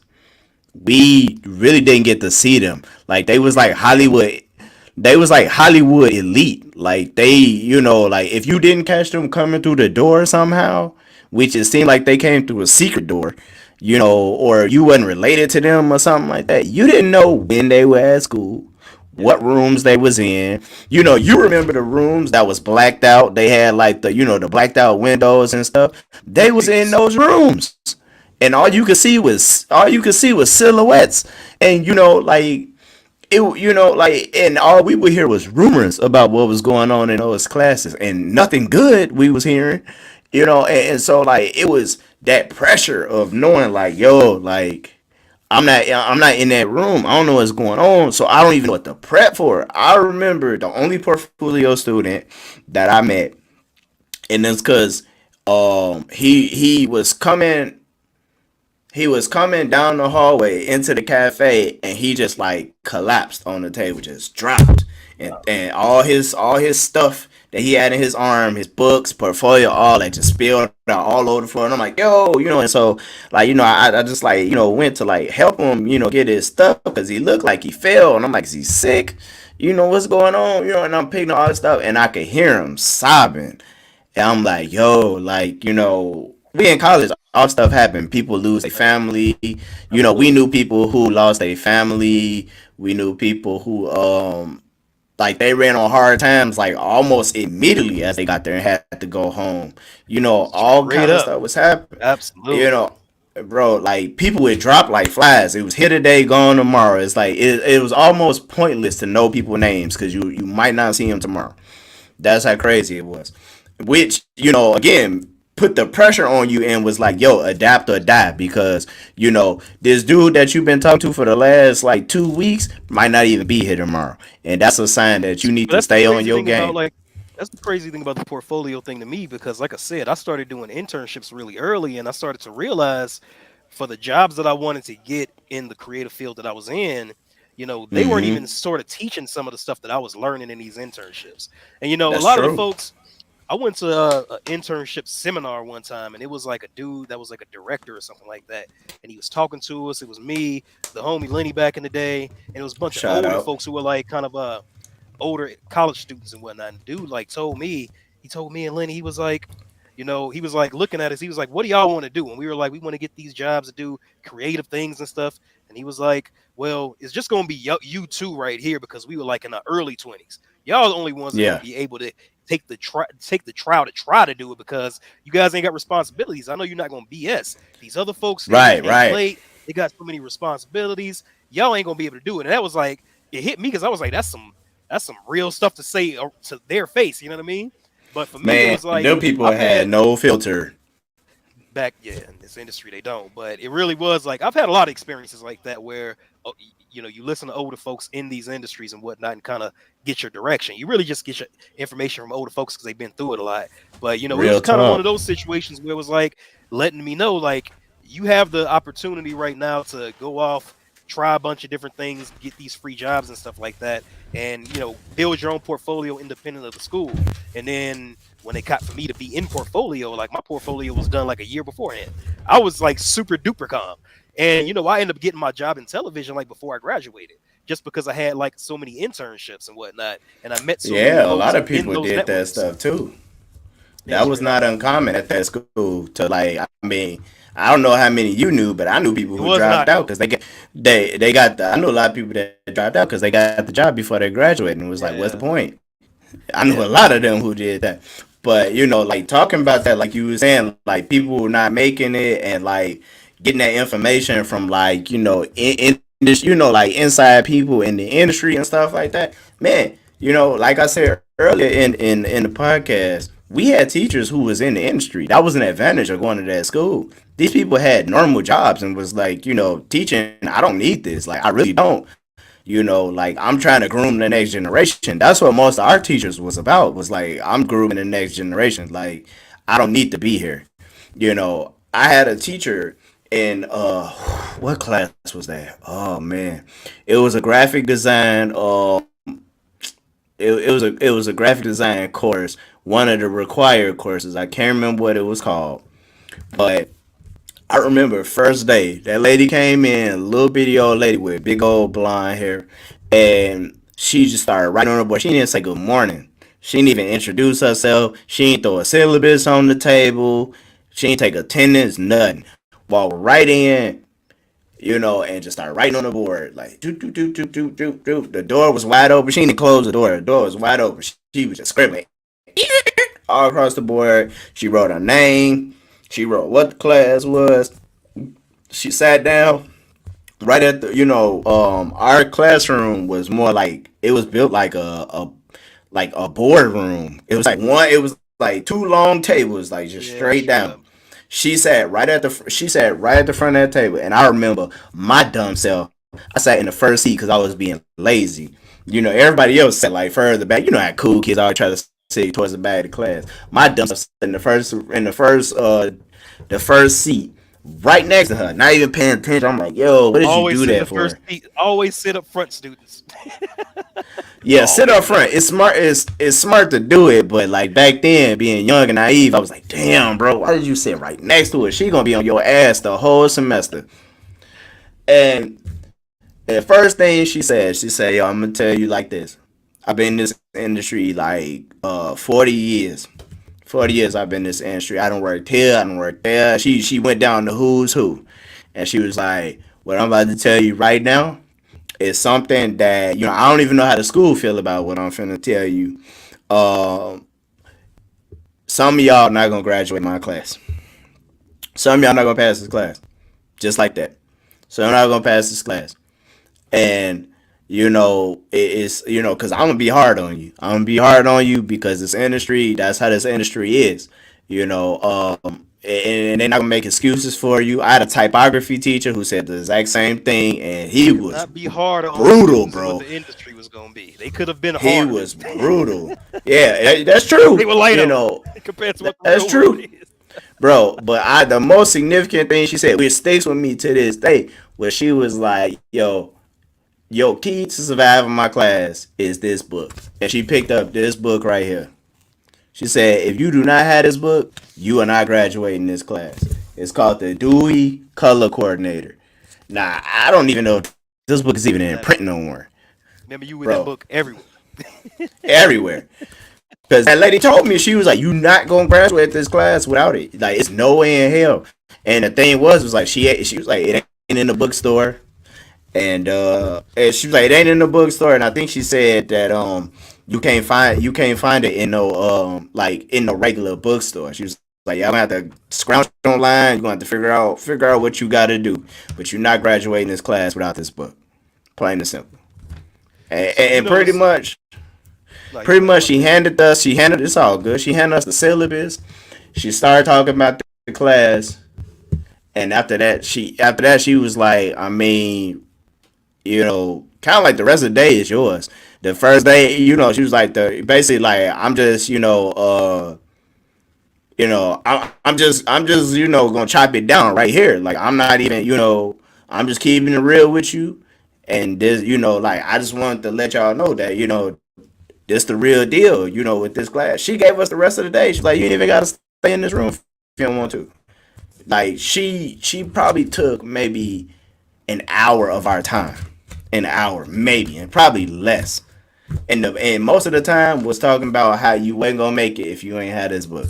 Most of that time. So I had an And experience like and that. My first class there, like I said, Miss Johnston, who was one of the most shout popular out. professors. Shout out to Miss Johnston. The very first class we had, She which definitely is was. where I met Aaron, I met a few of the folks, holla at Zach. Uh, at the end of that class, after that first semester and whatnot, she brought like 'cause she was in the television industry, so she did like Mm-hmm. production stuff, this, that, or the other. So it was the first class where I was able to like pick up a camera, work with the team to actually build a project. Projects were basic and stuff, you know what I mean? But it was kind of the first experience with that, using software to edit this, that, or the other. So at the very end of it and whatnot, she brought in like a music producer, and I can't remember these guys' names, but they were like pretty decent music producers in Atlanta at the time. Two music producers, and one of the producers was like, he kind of said something similar to what you said. A lot of y'all ain't either gonna graduate or y'all not even gonna make it into this industry because it's really hard. You got to sacrifice everything sometimes, and Everything. if you wanna change who you are, change the things you're in, you got to be used to shedding those things, shedding these material things to get to where you want to be. And you really got to get used to like sacrificing relationships, time. This is the very first class I done had out of high school. You know what I mean? I don't know too many college classes where you have somebody that isn't a teacher, somebody that is in the industry. And we knew a few of his songs and stuff like that. He's a big producer. And he's like, it ain't easy and it's going to be really hard. And some of y'all ain't going to make it. And I got that message a bunch of different times. And it's just like either you pay attention to that or you fall under that pressure and whatnot. Luckily, I had a group of folks that were kind of going through some of the similar stuff, and they were going through those hurdles and actually making those strides and whatnot. So I was fortunate to be around the type of circle of people that would make a conducive experience for me to go through those things. Big Yeah, words. man. I guess. I guess. You know. I mean, yeah, but like that, just the college experience, and I mean, I was just happy some of us made it out of there, with what we intended to get out of that place because I didn't, and that's how tough it was, and for me, the only thing that stopped me was a housing loan. A damn housing loan was why I couldn't get it. And a lot of people that happened. I was on my way to portfolio. I had the internship already. And my internship I did over the computer mostly. I was doing my internship over a computer. I didn't even have I didn't to even know that. go That's show wild. up. I didn't Wow. have to show up. I was doing most of mine off email and phone calls. Man, I swear you had I had internships. it. I had an I was internship. You know that show, The Chi? You ever watch that show in Chicago? Y'all missing that yeah, show? yeah, yeah, yeah, yeah, That yeah. kid Jacob Lattimore, who's like the main character, Mm-hmm. dude with all the baby mamas. I was his Mm-hmm. intern when he was supposed to be the next Black Justin Bieber, Oh wow. because he's Oh like way wow. That's younger a than big us. deal. He looks like a grown up now, but he's like probably 10 years younger than us or something like that. So when Yeah. Justin Bieber just was Yeah. blowing up, I had a music internship where he was like 12 years old and he could dance, he could sing it. It was a million kids like that back in Atlanta where parents could pay for studio time. But it was Jacob Lattimore. I was Yeah. his intern. Man, that's crazy. Yeah, man. Shout out to him. Like, right, right. Man, like but them things, at least I like to think, okay, I didn't make it, and man, like I went through a spell, bro. Like, it was tough for me, like the last episode, I talked about, I remember like my last couple minutes. Like people talk about they last couple of I days, remember your last they minutes. they That was a last dark they day. last couple of hours. It was a dark day. It was terrible. It I was mean, only I don't me even and think Kevin left. we need to turn the lights on, and like I was telling, Ja Custom, shout out to Ja, the last thing I did before I stepped into that car, like my bags was packed, everything. I went back to the room. I told my people, I said, I'm just going back. I got to turn in my keys, and I'm going to double check to make sure I didn't leave nothing. I knew I didn't leave nothing. I knew I didn't. I opened the door just to come back in, just to, just to get a good look, because it's like, this it. This it. I know in my spirit, I'm not coming back. I won't. It's not like, oh, this is just for now. I'll be back in a little bit. I knew I wasn't coming back. And I just came back in the door just to look. And it was just like, shit. And the last thing I did was, I said a couple last words to Aaron. I gave him a hug. I walked out the door before I could cry. I just walked out. I was like, I gotta go. I see you later. Before I could even cry, I just left. And I went down the stairs, and I mean, I didn't even look at the lady. Like, I just, like, I said, hey, I'm turning in my keys. I'm leaving. And I just gave her the key and just turned right around before I could even cry. I walked back out, came up the stairs, to go into the parking deck, and just before I even opened the door to get in the van, like, I just dropped to my knees. And it may seem odd to some people, but if you knew what that school meant to us, if you knew what being in Atlanta, being with these friends we had, all these experiences that we was having, I was down there 2 years. If you would know what that meant, all that we went through, the good, the bad, the ugly, I just dropped to my knees and I kissed the ground, cause it's just like, this is it. It's goodbye. I won't see this parking lot ever again. Never in life. I won't see this. I just kissed the ground, and I just got in the car. And from that point on, I didn't speak whatsoever. I had nothing to say. For months, I had nothing to say to nobody, because I was, in a haze. It was like losing a person. I was, in a sense, I was losing an old identity. Absolutely. And I used the word old for a reason. It was my old identity. I was mourning myself. The person I thought I was mourning that. Like, I don't even think, some people can even, like, conceptualize and understand what I'm saying. I was mourning who I thought I was. Absolutely. I was in a sense mourning my ego. Absolutely. Everything that I spent my life. I knew I was going to the art institute. I thought I was going to the one in Chicago. Shout out to you. I thought I was going to the one in Chicago, but I made a strategic decision, in order for me and my wife to, continue our relationship. We were still dating back then. I made a strategic decision to go to Atlanta. But I knew I was going to the art institute, wherever it was. It could have been in Vietnam. Uh, you know, since I was 7, I knew that was happening.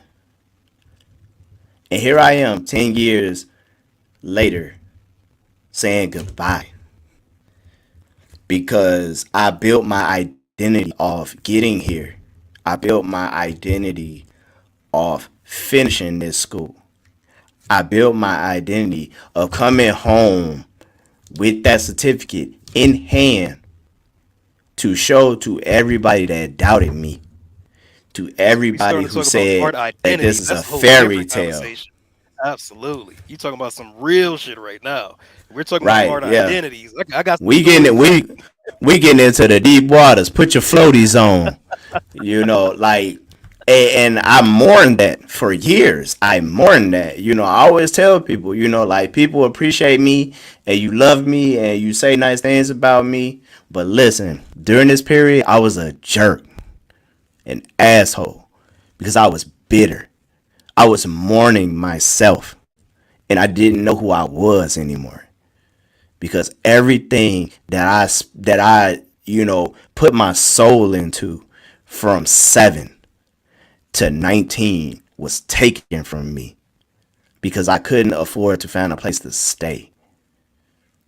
And everybody I thought had my back, I felt abandoned me. The truth is I learned a real life lesson, and that I should have been finding things to do. Like I told you, I was on demon time a lot when I was out there, because I was like, I don't got nothing to lose. I don't care. I should have slept on a park bench to graduate school. I should have slept in cars, anything. I just wasn't thinking like that. And I can't fault myself for not thinking like that. But I mourned for years. And I was not the best person I could be to a lot of people, to include, my soon to be wife. I was not the best. And I'm glad that, she saw through that and she saw that I was hurt. Shout out to Jarell for real. Shout out. Yeah, shout out to, to my wife for, like sticking through that. I'm not saying I was evil to her, but I'm sure there was some days where I was way too grouchy. I'm sure I was days where I was so nihilistic that she just couldn't stand it. It's like, man, you don't care about nothing. But how could I? The only thing I dedicated my life to was over. Right. I dedicated my life to that. It was, you couldn't tell me that it was a future past that. You just couldn't tell me that. At 19, being so naive and not really realizing that I could bounce back, you couldn't tell me it was a future. Absolutely. I lost my future. But yeah, you talking about identities, man. Like, but it again, that's why I say it was the most expensive lesson that I had to learn, because I had to learn to shed my former self because it no longer suited me. I was naive. I Absolutely. was foolish. I was, my eyes had been opened, and the new me had no place in that old world. Absolutely. That's some real shit. That's real as hell. And it's even realer because we from the same place, more or less. Obviously a few miles away, east and west and Yeah, whatnot. But you had to go back to, the Midwest. You had to go back to Chicagoland and whatnot. And from my upbringing and experience that was going on in my family at the time, that was not an option for me. So, it's a lot of divergent paths that we had that, either I went this direction or you went that direction. Cause, I had the experience as a kid of growing up as an art kid too. How they had those little contests you get in the art class, and you'd oh either, yeah, we used to do this in Indiana, right? We used to have a Radisson, and you like do so many different contests for the art class. You'd either win a contest to go to the Radisson and show you off your art to the rest of the schools and area and stuff. We was kind of po back then, so yeah. every time I win that, I couldn't go. So at a certain point, when it came to just the art side, so if folks are kind of wondering this long conversation about me being in audio and stuff like that, and now I'm back into graphic design, back into illustration, back into photography. I do basically do everything that except music. But it took me until coming back to Colorado in my We're gonna 30s, get or into that. yeah, it took me to my 27 to get back to that place. But when I was younger, and you have those experiences of, you're loving art, you're loving what you're doing, but you're starting to get up to the economic wall where you're starting to get a little depressed because you can't get to these places, or, your teacher says, well, I could drive you there. You get embarrassed. You know what I mean? Like, well, my parents ain't got no cars like that. My aunt had the car. It's a lot of us. You know what I mean? My aunt was doing overtime taking care of us, and my mom and stuff like that. So I ain't about to take that option to have my teacher take me to whatever this opportunity was and whatnot. So when I was younger, Hmm. up until like middle school, and then my mom got sick, and we had this situation where at the end of every year when I was in elementary, they'd either give out like the little salutatory and awards, like, you were at school every day, so you get a certificate. You Yeah, made A's all the time, you get a certificate. You were the best artist in pointless the school. ass. You were the Yeah, best artist in pointless school. ass You get a award. certificate, right? I used to always get the one for art because that was my thing. But it was this one Yeah, year same stuff wasn't thing. going great. Stuff wasn't going great at home. My mom ended up getting sick, had a fall and whatnot, and she had to like start. She needed assistance to kind of get up places and stuff. This one Mm. year was the year where I didn't ask her to come to the school because I was embarrassed. She shame on me, right? But I was embarrassed Right. to ask her to come to the school, and this was the last time when they was giving out these little awards, and I didn't get it that year. And at that point, I was like, "Fuck art," and that's when I made my I diversion to get it. music. That's when I made my change to music, and I hold that a lot going forward in my life because I feel like within art, I found myself taking other folks' dreams and trying to make it mine. So when it came to music, when I Mm. always loved music, like folks don't realize that Chicago radio is the best radio in America. They don't know what we roll with. Absolutely. You know what I mean? I Absolutely. ain't I ain't about to like give all these big ups to Kanye West because he be doing a lot of crazy stuff. Let me not say crazy. He be doing a lot of wild stuff. He a wild boy. But Kanye West back in the He's day, a wild where they boy. had where you was on WGCI, he had like 15 different versions of Jesus Walks that the rest of the Right. country didn't hear. You know what I mean? Like Chicago Right. radio was amazing back then. So I love music back then. But I had friends that was like rappers and whatnot. I want to do that with them and whatnot. I try to be a rapper. I try to get into music and stuff. We had a teacher in Indiana called Mr. Phillips. He was the best band teacher and whatnot. And I was the worst band Shout student. out, Mr. Man, Phillips. shout out Mr. Phillips. Rest in peace. Mr. Phillips was a legend in Gary, but I was the worst band student. But I always wanted to do it, but I never wanted to get back into art. And I met a lot of like the folks that have pushed me to where I'm at today through art and whatnot. And it came back to me in Colorado. So it's a crazy thing to kind of find yourself trying to learn your identity through art, trying to find yourself not trying to find your voice and things when you're trying to take other people's dreams and whatnot. And a lot of the times in audio, which is why that's kind of a sore spot for me because a lot of it was just me doing stuff with friends that were in audio or something like that. Getting the Mm, internship that showed me how I could get money and I could do this now. I could learn the skill, but I didn't find love in it. And then you get into the corporate sides of business and stuff, and you realize you're just a service. You know what I mean? So it took me a long time to really right, come back right, to myself. right. Yeah, I get that. Side note, we still got that keyboard. We still got that keyboard, and August play with that keyboard like every day. We still got that big ass keyboard.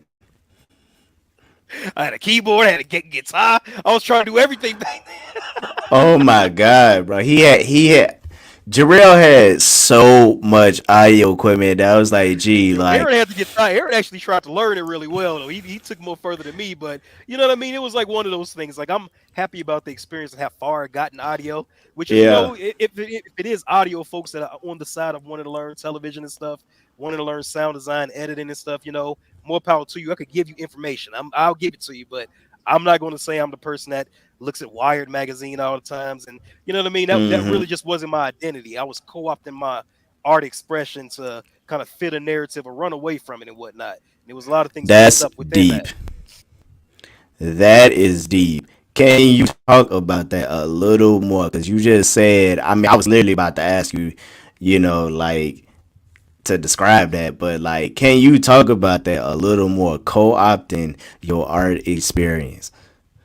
Absolutely. Like I said, a lot of it was, dealing with the music going into, just I don't know. It's kind of hard to explain a little bit, but I'd say that when I got a little bit older, when I got into, the experimental sides of me being an adult and meeting the type of friends who were kind of doing their own thing and whatnot, it took for me to, I don't know.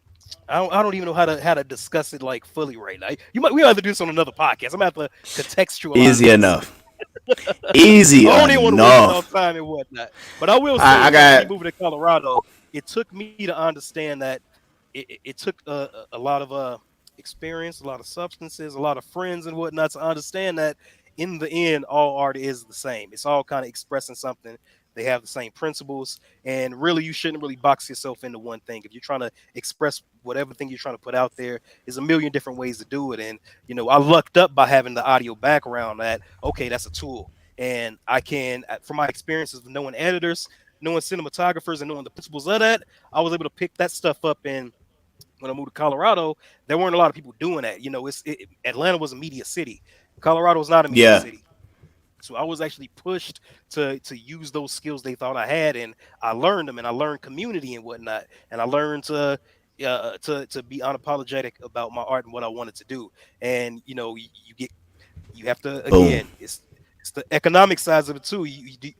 When do you want to actually get paid for your work, and if that is always a good thing, you know what I mean? Because like right now with my business, I do everything art wise for my business in terms of graphic design, web design. I get a lot of help. Don't get me wrong, but it's like those don't become hobbies anymore. Those just become jobs at a certain point. So my hobbies aren't art, but those are interests that I have that I have my own outlet to put the things out. But you know what I mean? It becomes that kind of economic, art type situation again. It's always the issue in America. Right. Which is kind of where, I'm glad this conversation is moving.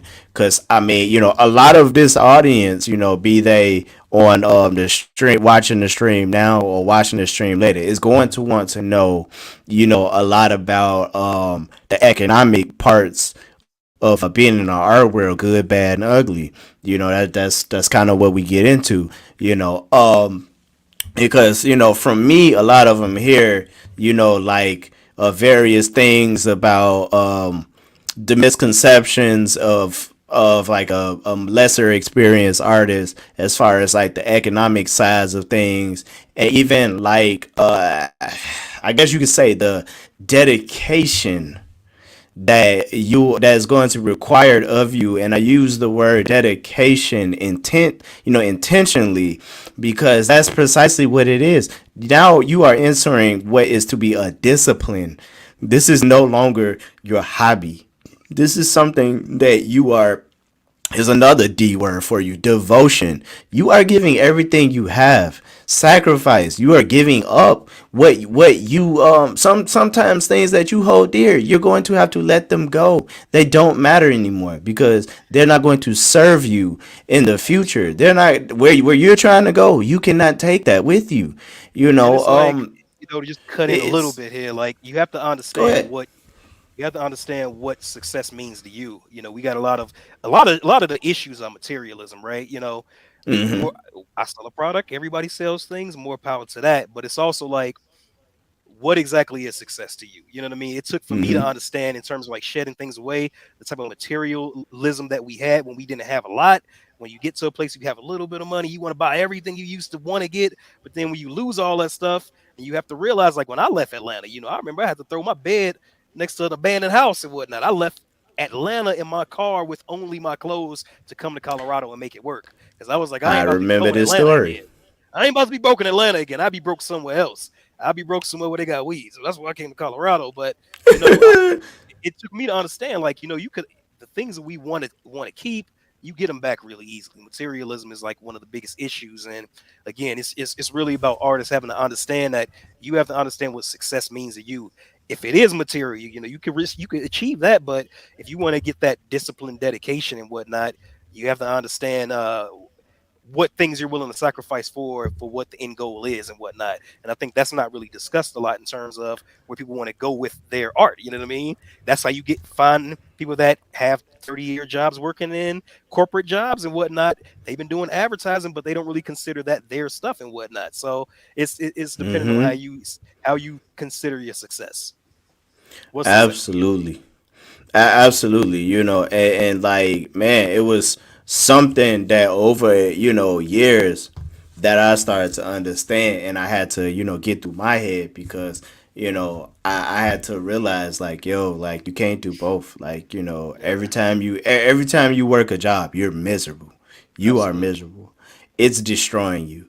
And I knew it was getting bad when people would notice that. It's like, yo, like, when Sherelle, my wife, shout out to, my wife, I remember a key day.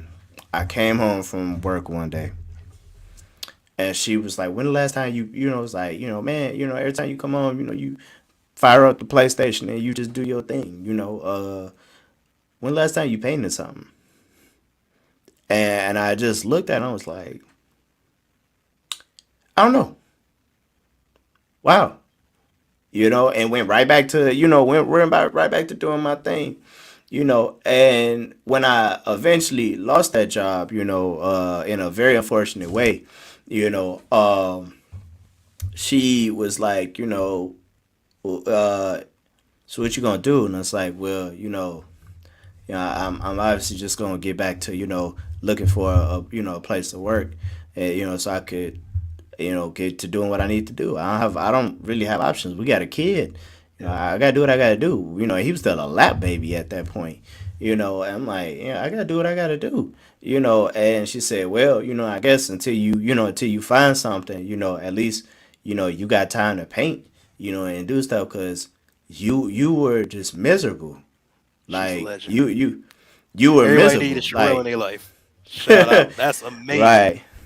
Just to say that to me, when she said that, I said like I hadn't even noticed how unhappy I was because I had forsaken myself. Absolutely. This is me. This is me. When I die, this is what people will be talking about at my funeral. Probably the only thing they will talk about at my funeral.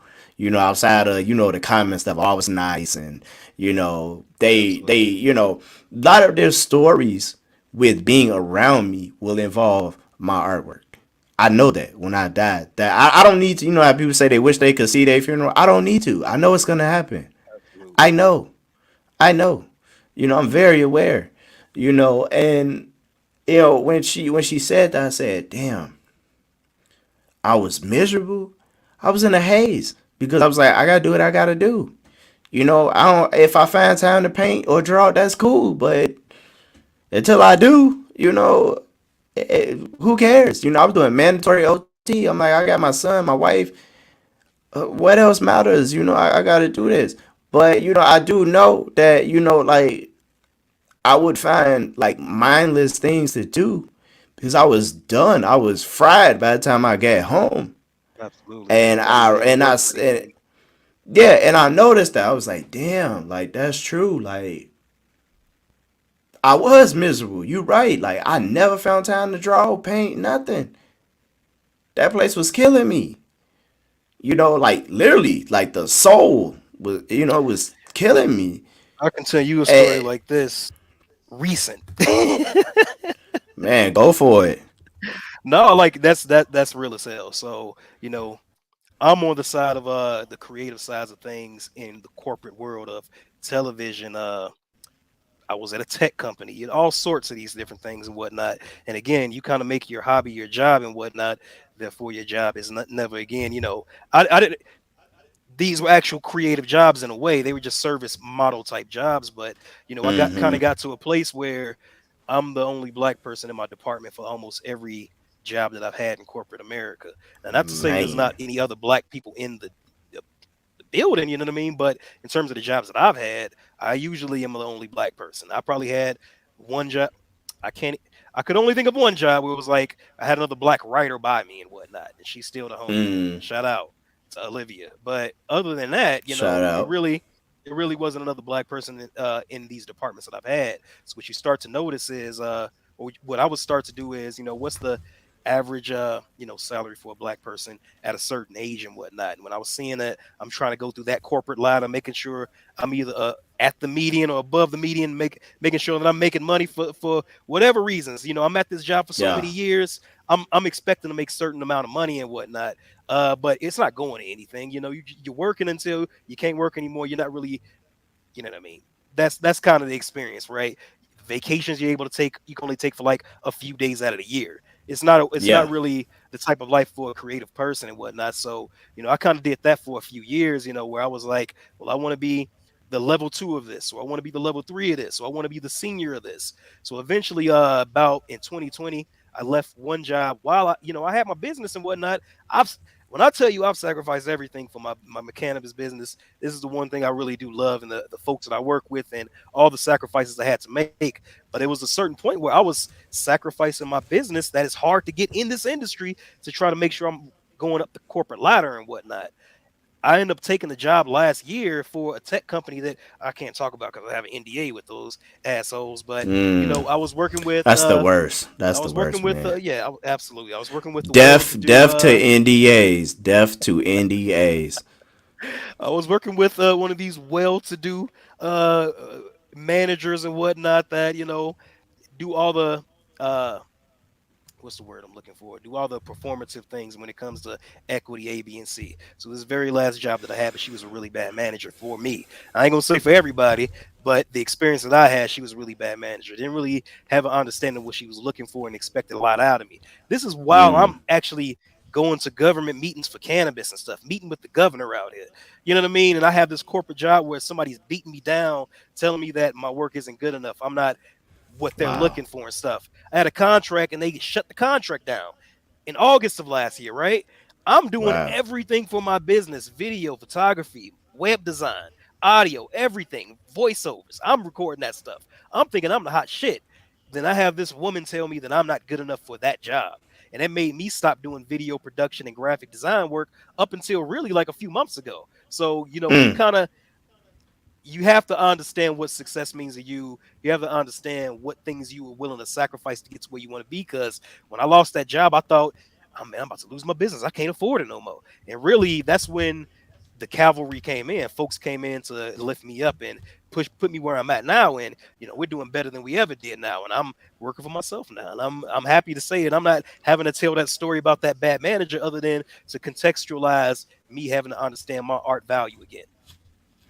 Yeah, yeah, real talk, and that's what it was for me was I had to realize that. And I mean, that was just another time where I had to hit rock bottom to really like realize how much I had given up myself for other Straight up. people.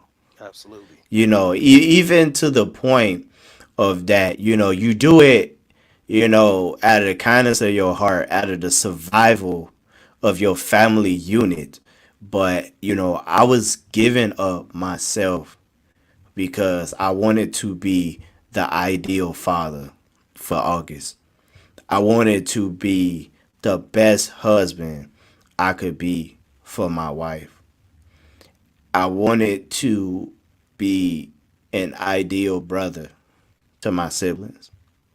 I wanted to be an ideal child to my parents, which is a whole nother subject because if you talk about to a degree golden boy syndrome, like I explain that at another time. Some people probably know what that means, but I was the first child for my parents, and so in that way, they put everything into me because they was new parents. They put everything into me, Yep. but it set a higher degree of expectation for me, and I liked that challenge to a degree.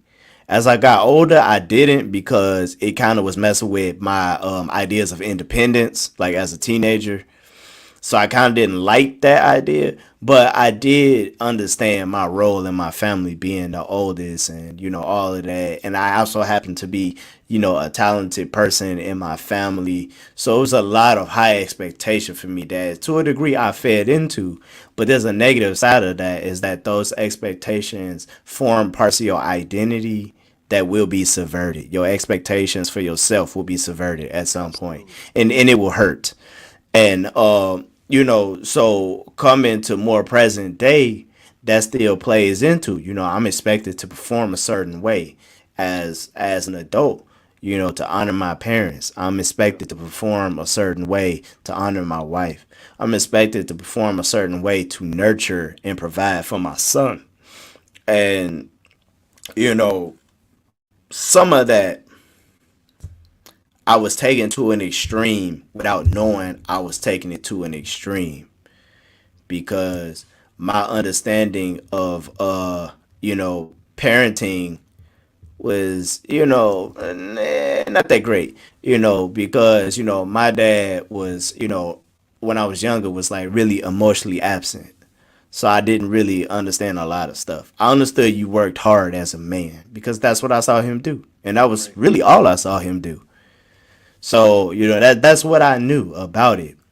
And, so fast forward when, all this was happening, I said, man, and I'm glad again my wife gave me that wake up call. It's like I'm sacrificing everything and I'm not taking no time for me.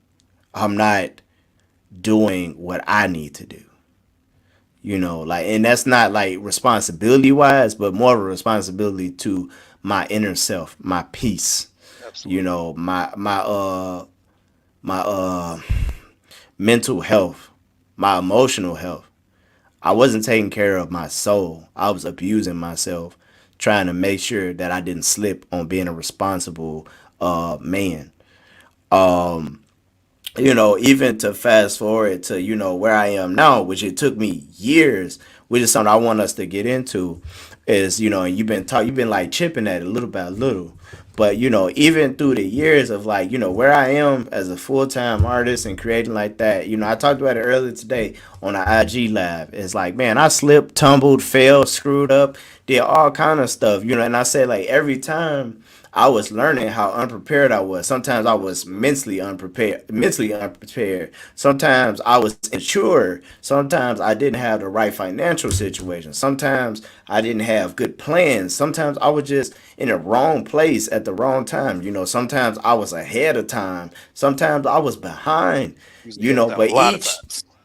yeah, yeah, A lot of each times. time, right, each time I got a lesson from that. And each Absolutely. time I chose to heed the warnings that I was getting through these lessons and stop repeating that stuff, Absolutely.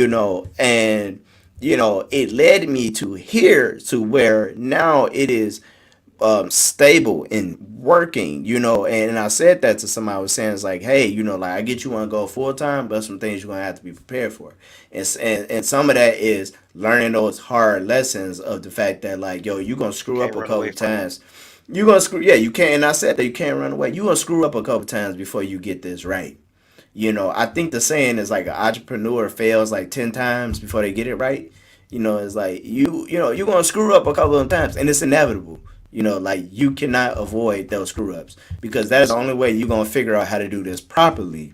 You know, um, and so being here, I find myself doing that same thing, to where I'm like, man, the pressure is on, and I'm trying to do it the right way, and I'm trying to live up to an expectation, but I have to be careful with those expectations of myself because, like you, I'm wearing all the hats.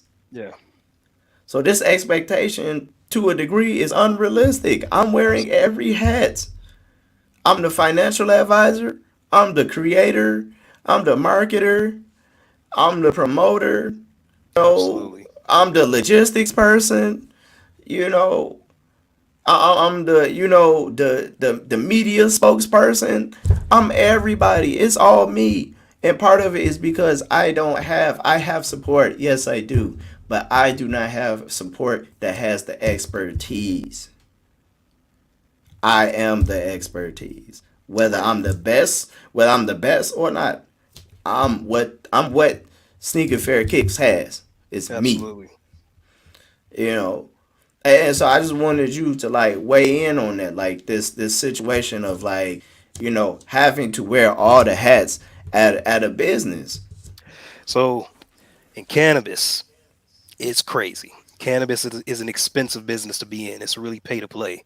So there's a lot of sacrifices, but at the same time, I do have a really good team that take different responsibilities in terms of because we make a product. You know what I mean? So with that, there's a product side of the business. There's the actual analytics side of the business, logistical finance. Then there's marketing. Tell them, There's a whole tell whole them, ecosystem of how it all works, and there's also a public relations side of the business where we, as an tell them. industry, we're still a new industry, right? So we still have to like kind of lobby ourselves to the government for regulations, rules, and things that's not going to get us kicked out of business. You know what I mean? So there are a lot of hats. I'd say this year I'm really fortunate by hook or crook, by hell and force, that I've been having to give up responsibilities of some things to even more qualified people that want to work with me. So that's one Amazing. thing for me to realize that a lot of this stuff when it comes to whatever you do with your art and whatnot, it's going to be an ego based thing because it's you doing it, it's your sensibilities, it's based on your own expertise and whatnot. So when you give that up to somebody else, regardless of how they give it back to you, you're probably not going to look at it the way you would look at you doing less of a job and whatnot because it's your thing. So it took me a long time to actually shout out to web designer that I'm working with lately that actually helped me with a lot of graphic design work. Rosemary Santarelli, I love you to death. Shout out. She is legendary out here, graphic designer from Florida in Denver. She's one of the best in the city right now that a lot of folks may not know about, but she's incredible. She's the labeling design for me, art direction, and she's redoing our website right now. So I'm not doing the website you're about to see in a few weeks, which is incredible. She did that. I it was Nice. forced for me to have to do that because I got so many other responsibilities in different directions and whatnot. And when I got into cannabis, I got into it by way of doing the marketing. I was working at a dispensary that they said, "Oh, you work in television? How about you do the ads for us?" Because it was not anything like that out here. I'm not gonna say I was the first marketer in the industry, but I was one of the first. You know what I mean? Doing Right, magazine right, right. graphic design, doing product labels, doing social media stuff with the homie Lee Reber, who's the owner of incredible cannabis cultivation in Oregon called Choice Farmers. Shout out to Lee, Chris, all those guys out Shout there. out. But it took for me, I got into this wanting to do the art sides of things, and cannabis is a really big community for creative people and whatnot. I got into it wanting to do that. When I got the opportunity to start my own business with a product that I thought would sell really well, and the doors were opening up to me, well, I'm getting pulled away from the art sides of things slowly but surely and whatnot. And as well as having a daytime job that was also pulling away from my creative sides. I had got drained a lot of times, mental stress. I had breakdowns plenty of times and whatnot when it came to it. Man, So it really listen. is the main thing I could say to that point is delegation. uh Notice the folks around you that want to help. Let people fail. You're letting yourself fail, you're letting yourself try things and it don't work. Like, you have to build communities. The biggest thing for art that I didn't know in Atlanta that I had to learn by way of looking back at lessons is you cannot do anything, you can't get anywhere by yourself. No matter what, you're not going to That's be a facts. superhero. It ain't going to happen. Like, and I think we get pushed that a lot in American media and whatnot. You're the That's number true. one and whatnot. It really is about building your Self-made, community. like that's you hear that crap everywhere. Self-made, ain't nobody help Gazy, me. You gazy. know, all that goofy stuff they be talking in rap. That's where you hear a lot of that crap. Rap Gazy. and fetishizing, and I use that word deliberately, fetishizing gangsters. Absolutely. That's where a lot of that crazy self-made, I did it by myself attitude come from. Ain't nobody got nowhere by themselves. It's It's all fugazi. hard. You It's have to. all garbage. Absolutely. You have to build your community. I mean, and that was, like I said, that was one of the biggest things about cannabis that brought me back to the visual arts, because I wasn't doing this in Atlanta.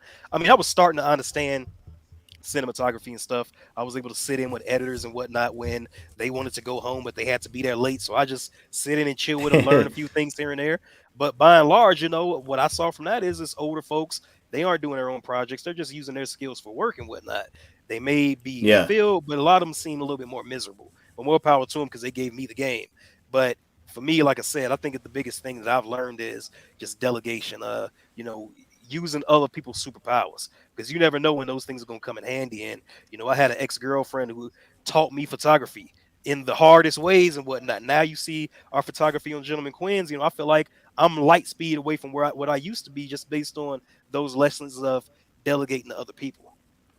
Yeah, that's definitely true. I mean, your photography is definitely high quality, for somebody who is, still learning, Absolutely. and Shout out to Kristen you Brown. know, She hooked me up. shout Absolutely. shout out, shout out, and I mean that's a big thing, like rounding out that wheelhouse, polishing yourself, a lot more by adding and grafting on pieces from other areas. It's not that you got to be the best, but it's that little piece, putting that into your wheelhouse, into your skill set, makes you that much better. It makes you look better. It makes you more capable. It gives you insight.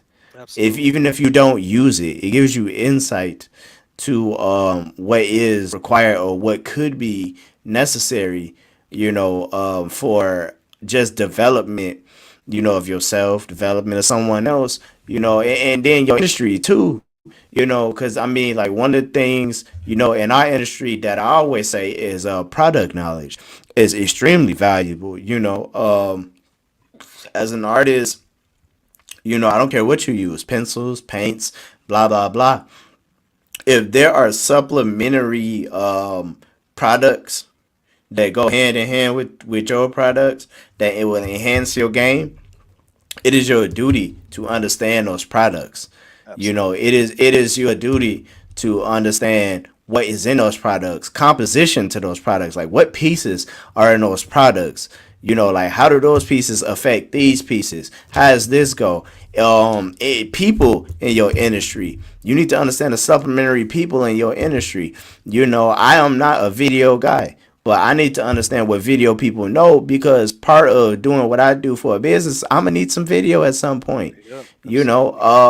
I hire people to do those things. My first commercial, I hired somebody to make that for me. I didn't try to do that. I don't know nothing. I hired somebody who was who went to school for videography to do that.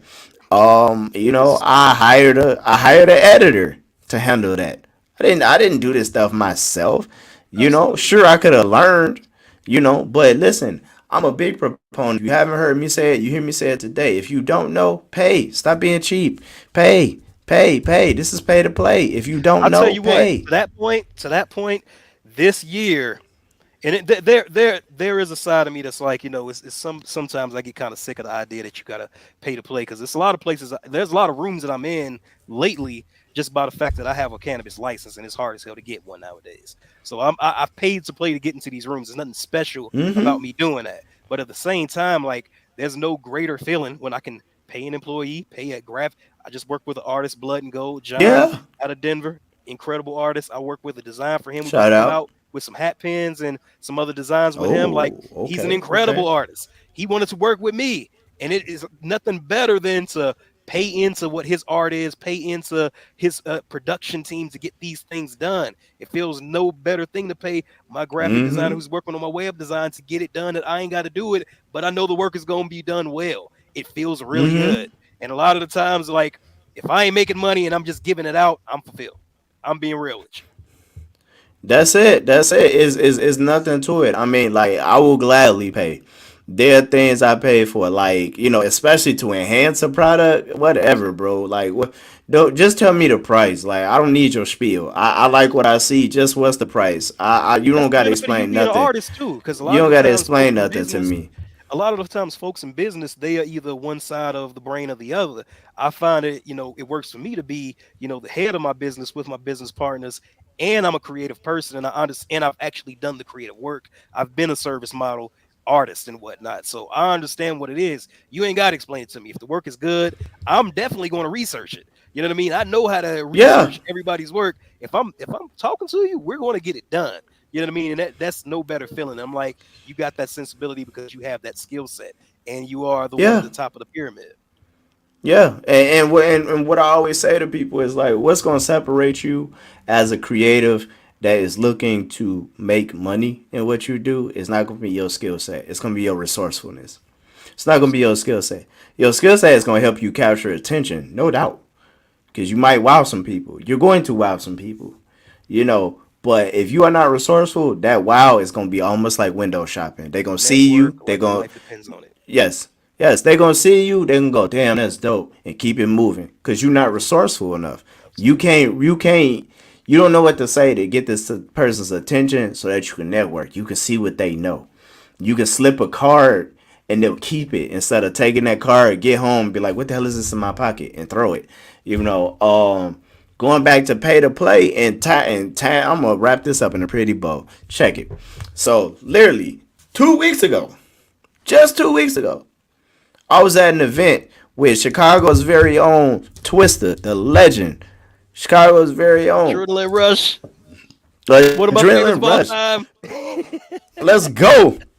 Kamikaze. We talking about I mean we Legendary. can go down the list. Overnight celebrity. I mean like there's lots of things. I was in the building next to him, shoulder to shoulder, rapping. Not literally, but talking to him. You know, Ain't no rapping with you. conversations. No, bro. I wish I would. I'm sitting. Okay, I'm not gonna embarrass myself, bro. I know my skill set. Know your skill set, okay? Absolutely. And I'm next to him, shoulder to shoulder. Do you know how much money I spent to be in that room? First off, I sponsored. I was one of the sponsors of that event. That was 400 off rip, just to be a sponsor, of the event. 400 off rip.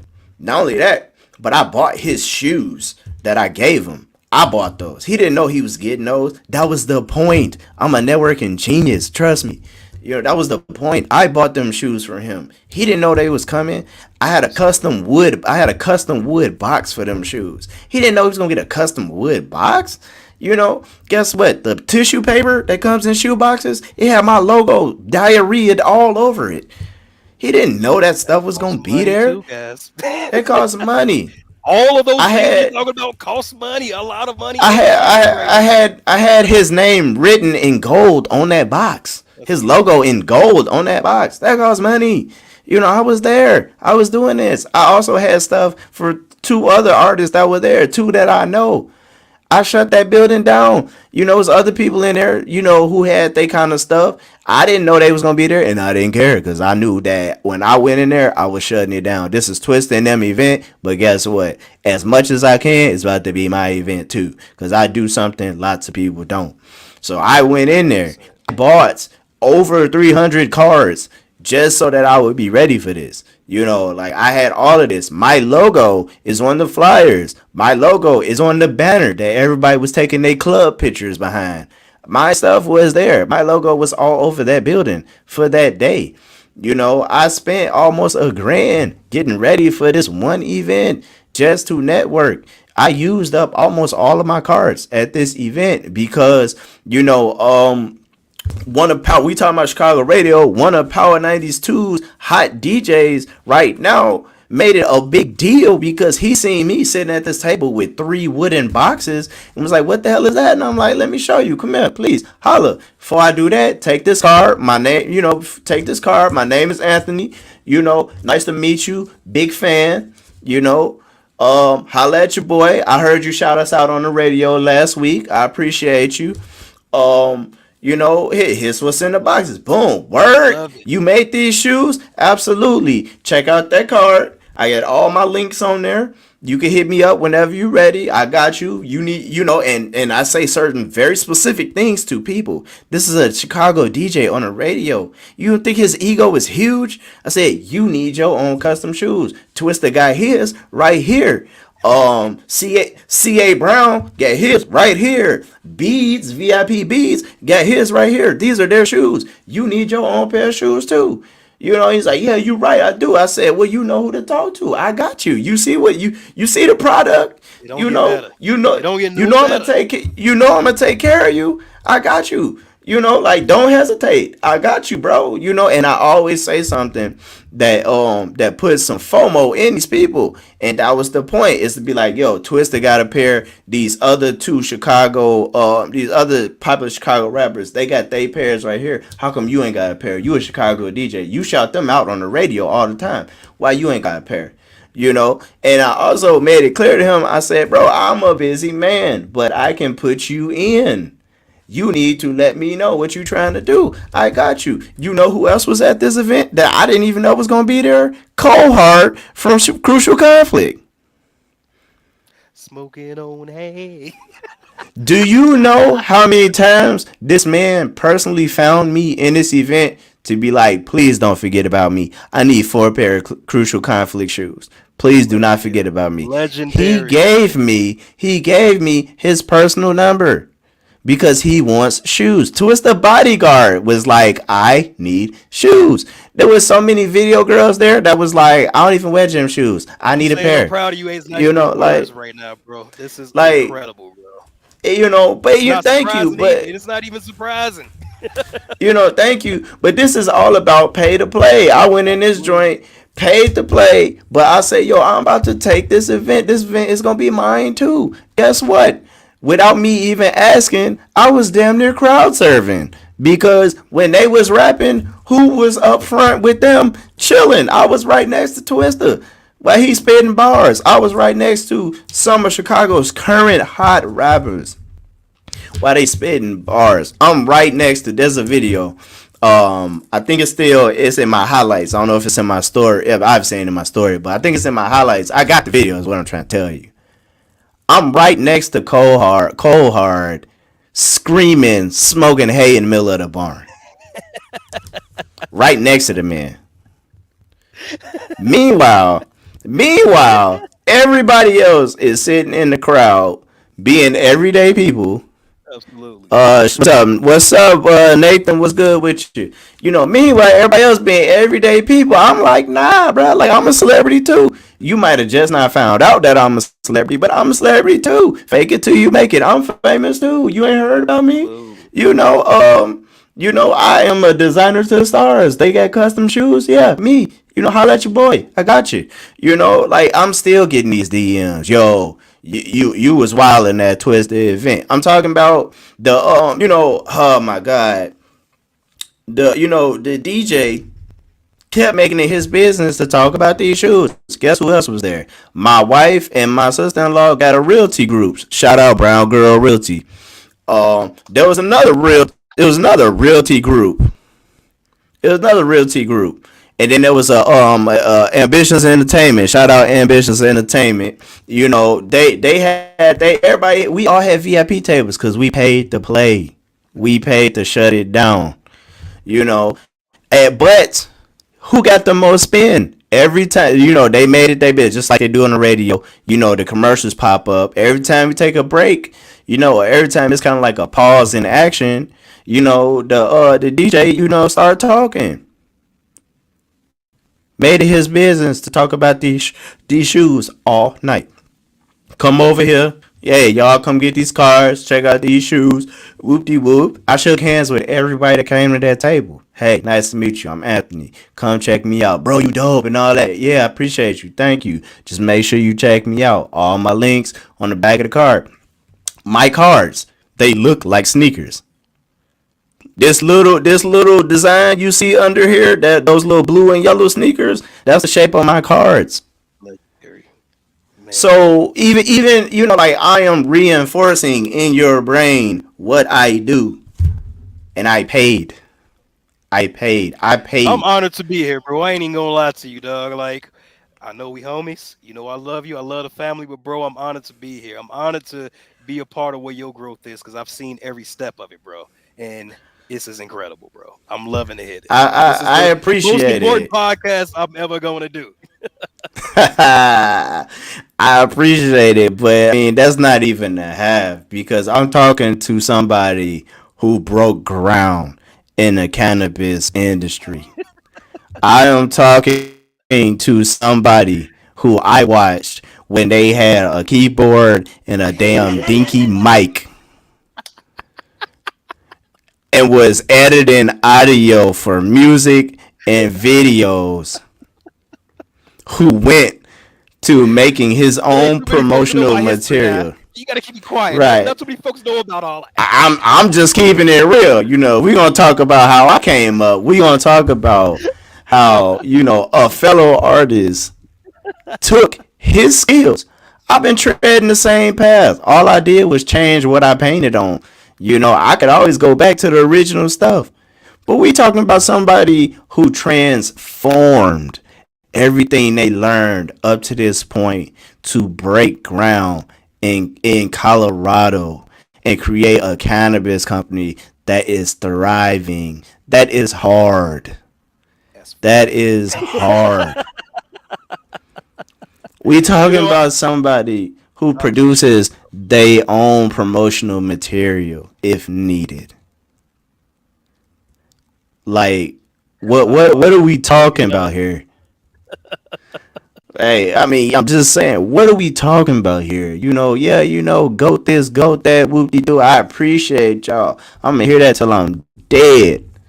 But let's talk about building something from nothing, from a few skills that aren't even related to the industry you are in. If that is not something to celebrate, then I don't know what, bro. That's like making that's like making a chicken from a pineapple. What are we talking about here?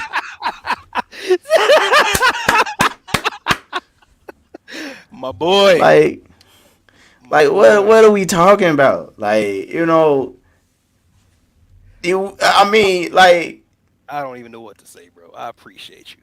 But I will say this. it I know wouldn't be right if I didn't give you flowers. It just wouldn't be right. Like, big ups, woo, woo, thank you. I appreciate y'all. But you looking at somebody right here who has done something that I'm just gonna say it. Nobody is going to do. That is the title of this podcast. A chicken to a pineapple. That is it don't even make sense, but it do. I'm thinking I gotta make some GQ shirts with that about it. We gotta A do a chicken collab. to That's a a whole different thing. pineapple. I, Of I course we appreciate do. you, bro. Of I course we do. appreciate you, bro. I'm gonna say this. I know we got to get out of here soon, but if we're talking about my art journey and the different folks that I wanted to shout out. I got to shout out Chicago because Chicago meant a whole lot to me. So Sam Vaselli, I definitely appreciate you, my brother. Check everybody should check out Don Brown. He's a musician out of Chicago, host of the Shout cannabis out. show that we're on. Shout out to Don Brown. What's with Hipster TV. Shout out to those guys. They brought me there. But the last person that I cannot leave this podcast, I don't know how I wasn't able to figure a way to talk about this. I'm happy I was able to say something about my sister Lisa. She means so much to me. But if I don't say something Shout out. about if I don't say something about Marissa Kendrick and her experience on my art journey, the owner of Delia Lachey, I love you to death. I wouldn't be here without everybody, but most importantly, without Marissa Kendrick, another black woman who opened so many doors for me for art, business, being yourself, doing your own artwork. I appreciate all of y'all. So Chicago, Right. Midwest, I wouldn't be here without that. Wouldn't be here without you, Right. family. Respect. Love it. I mean, I likewise, okay? Likewise. What's understood ain't gotta be explained. Likewise. There's a lot of things that we went through, and that could be a podcast series about the stuff we went through in those years. But I got this one thing I cannot let this not be said during this podcast. It's just something I do. I try to do on every one of them. I try to give the people a little bit of something out this book. It's called Nobody Knows What They're Doing. This book is for artists. If you don't got it, you need to get it because you will love it. I mean, this is everything we went through in Knowledge. Atlanta. This is everything we went through in Atlanta. So check it out. And this is the last thing I just want to get you to weigh in on it. I'm gonna read this a little bit. This is from, if I'm not mistaken, the first chapter of this book. With the first chapter is called "You Suck." So the title of this page is "Failure is Subjective." Even though we know that everyone else fails, it can be hard to fully believe it. How badly can somebody have failed if they're an author or a movie star or a mom? Well, the definition of the word failure is actually much more subjective than it first seems. We tend to think of failure in simple terms. We believe that it means getting something wrong, trying to do a thing, and failing at it. But that's not actually what it means. The dictionary definition of failure is a lack of success, and success is completely subjective. It is, or it should be, defined by you. You can choose what success means to you, meaning you can choose what failure means too. Failure isn't getting something wrong, because most time there isn't even a wrong answer anyway. You can instead choose to think of failure simply as trying. No matter what, you will always do things that feel like a failure to you.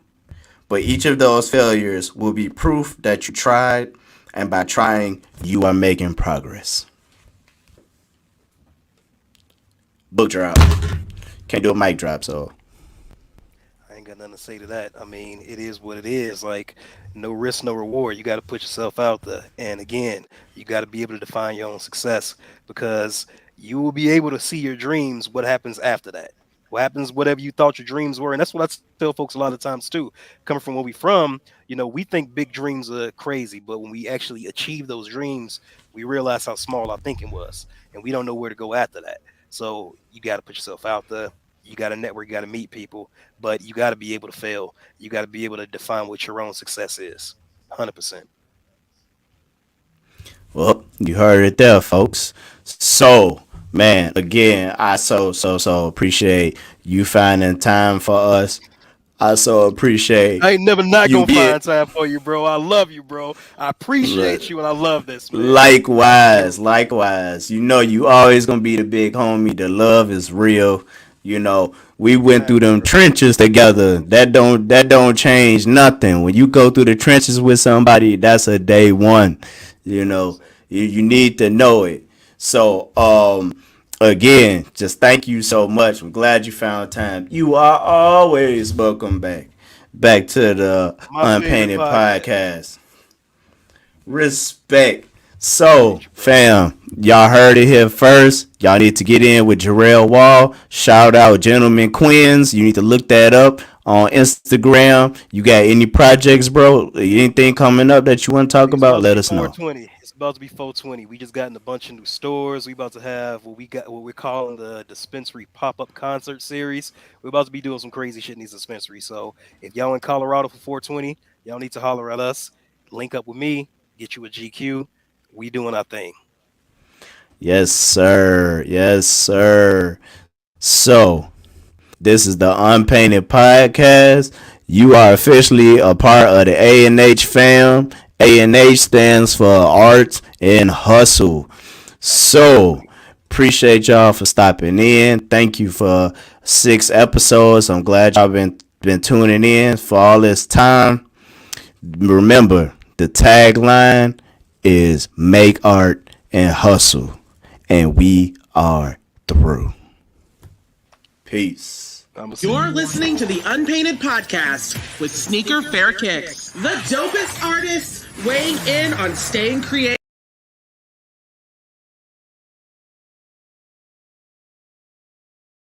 You're listening to the Unpainted Podcast with Sneaker Fair Kicks, the dopest artists weighing in on staying creative, money, fame, and glory. Get that creative kick you need for the weekend. The Unpainted Podcast. Make art and hustle.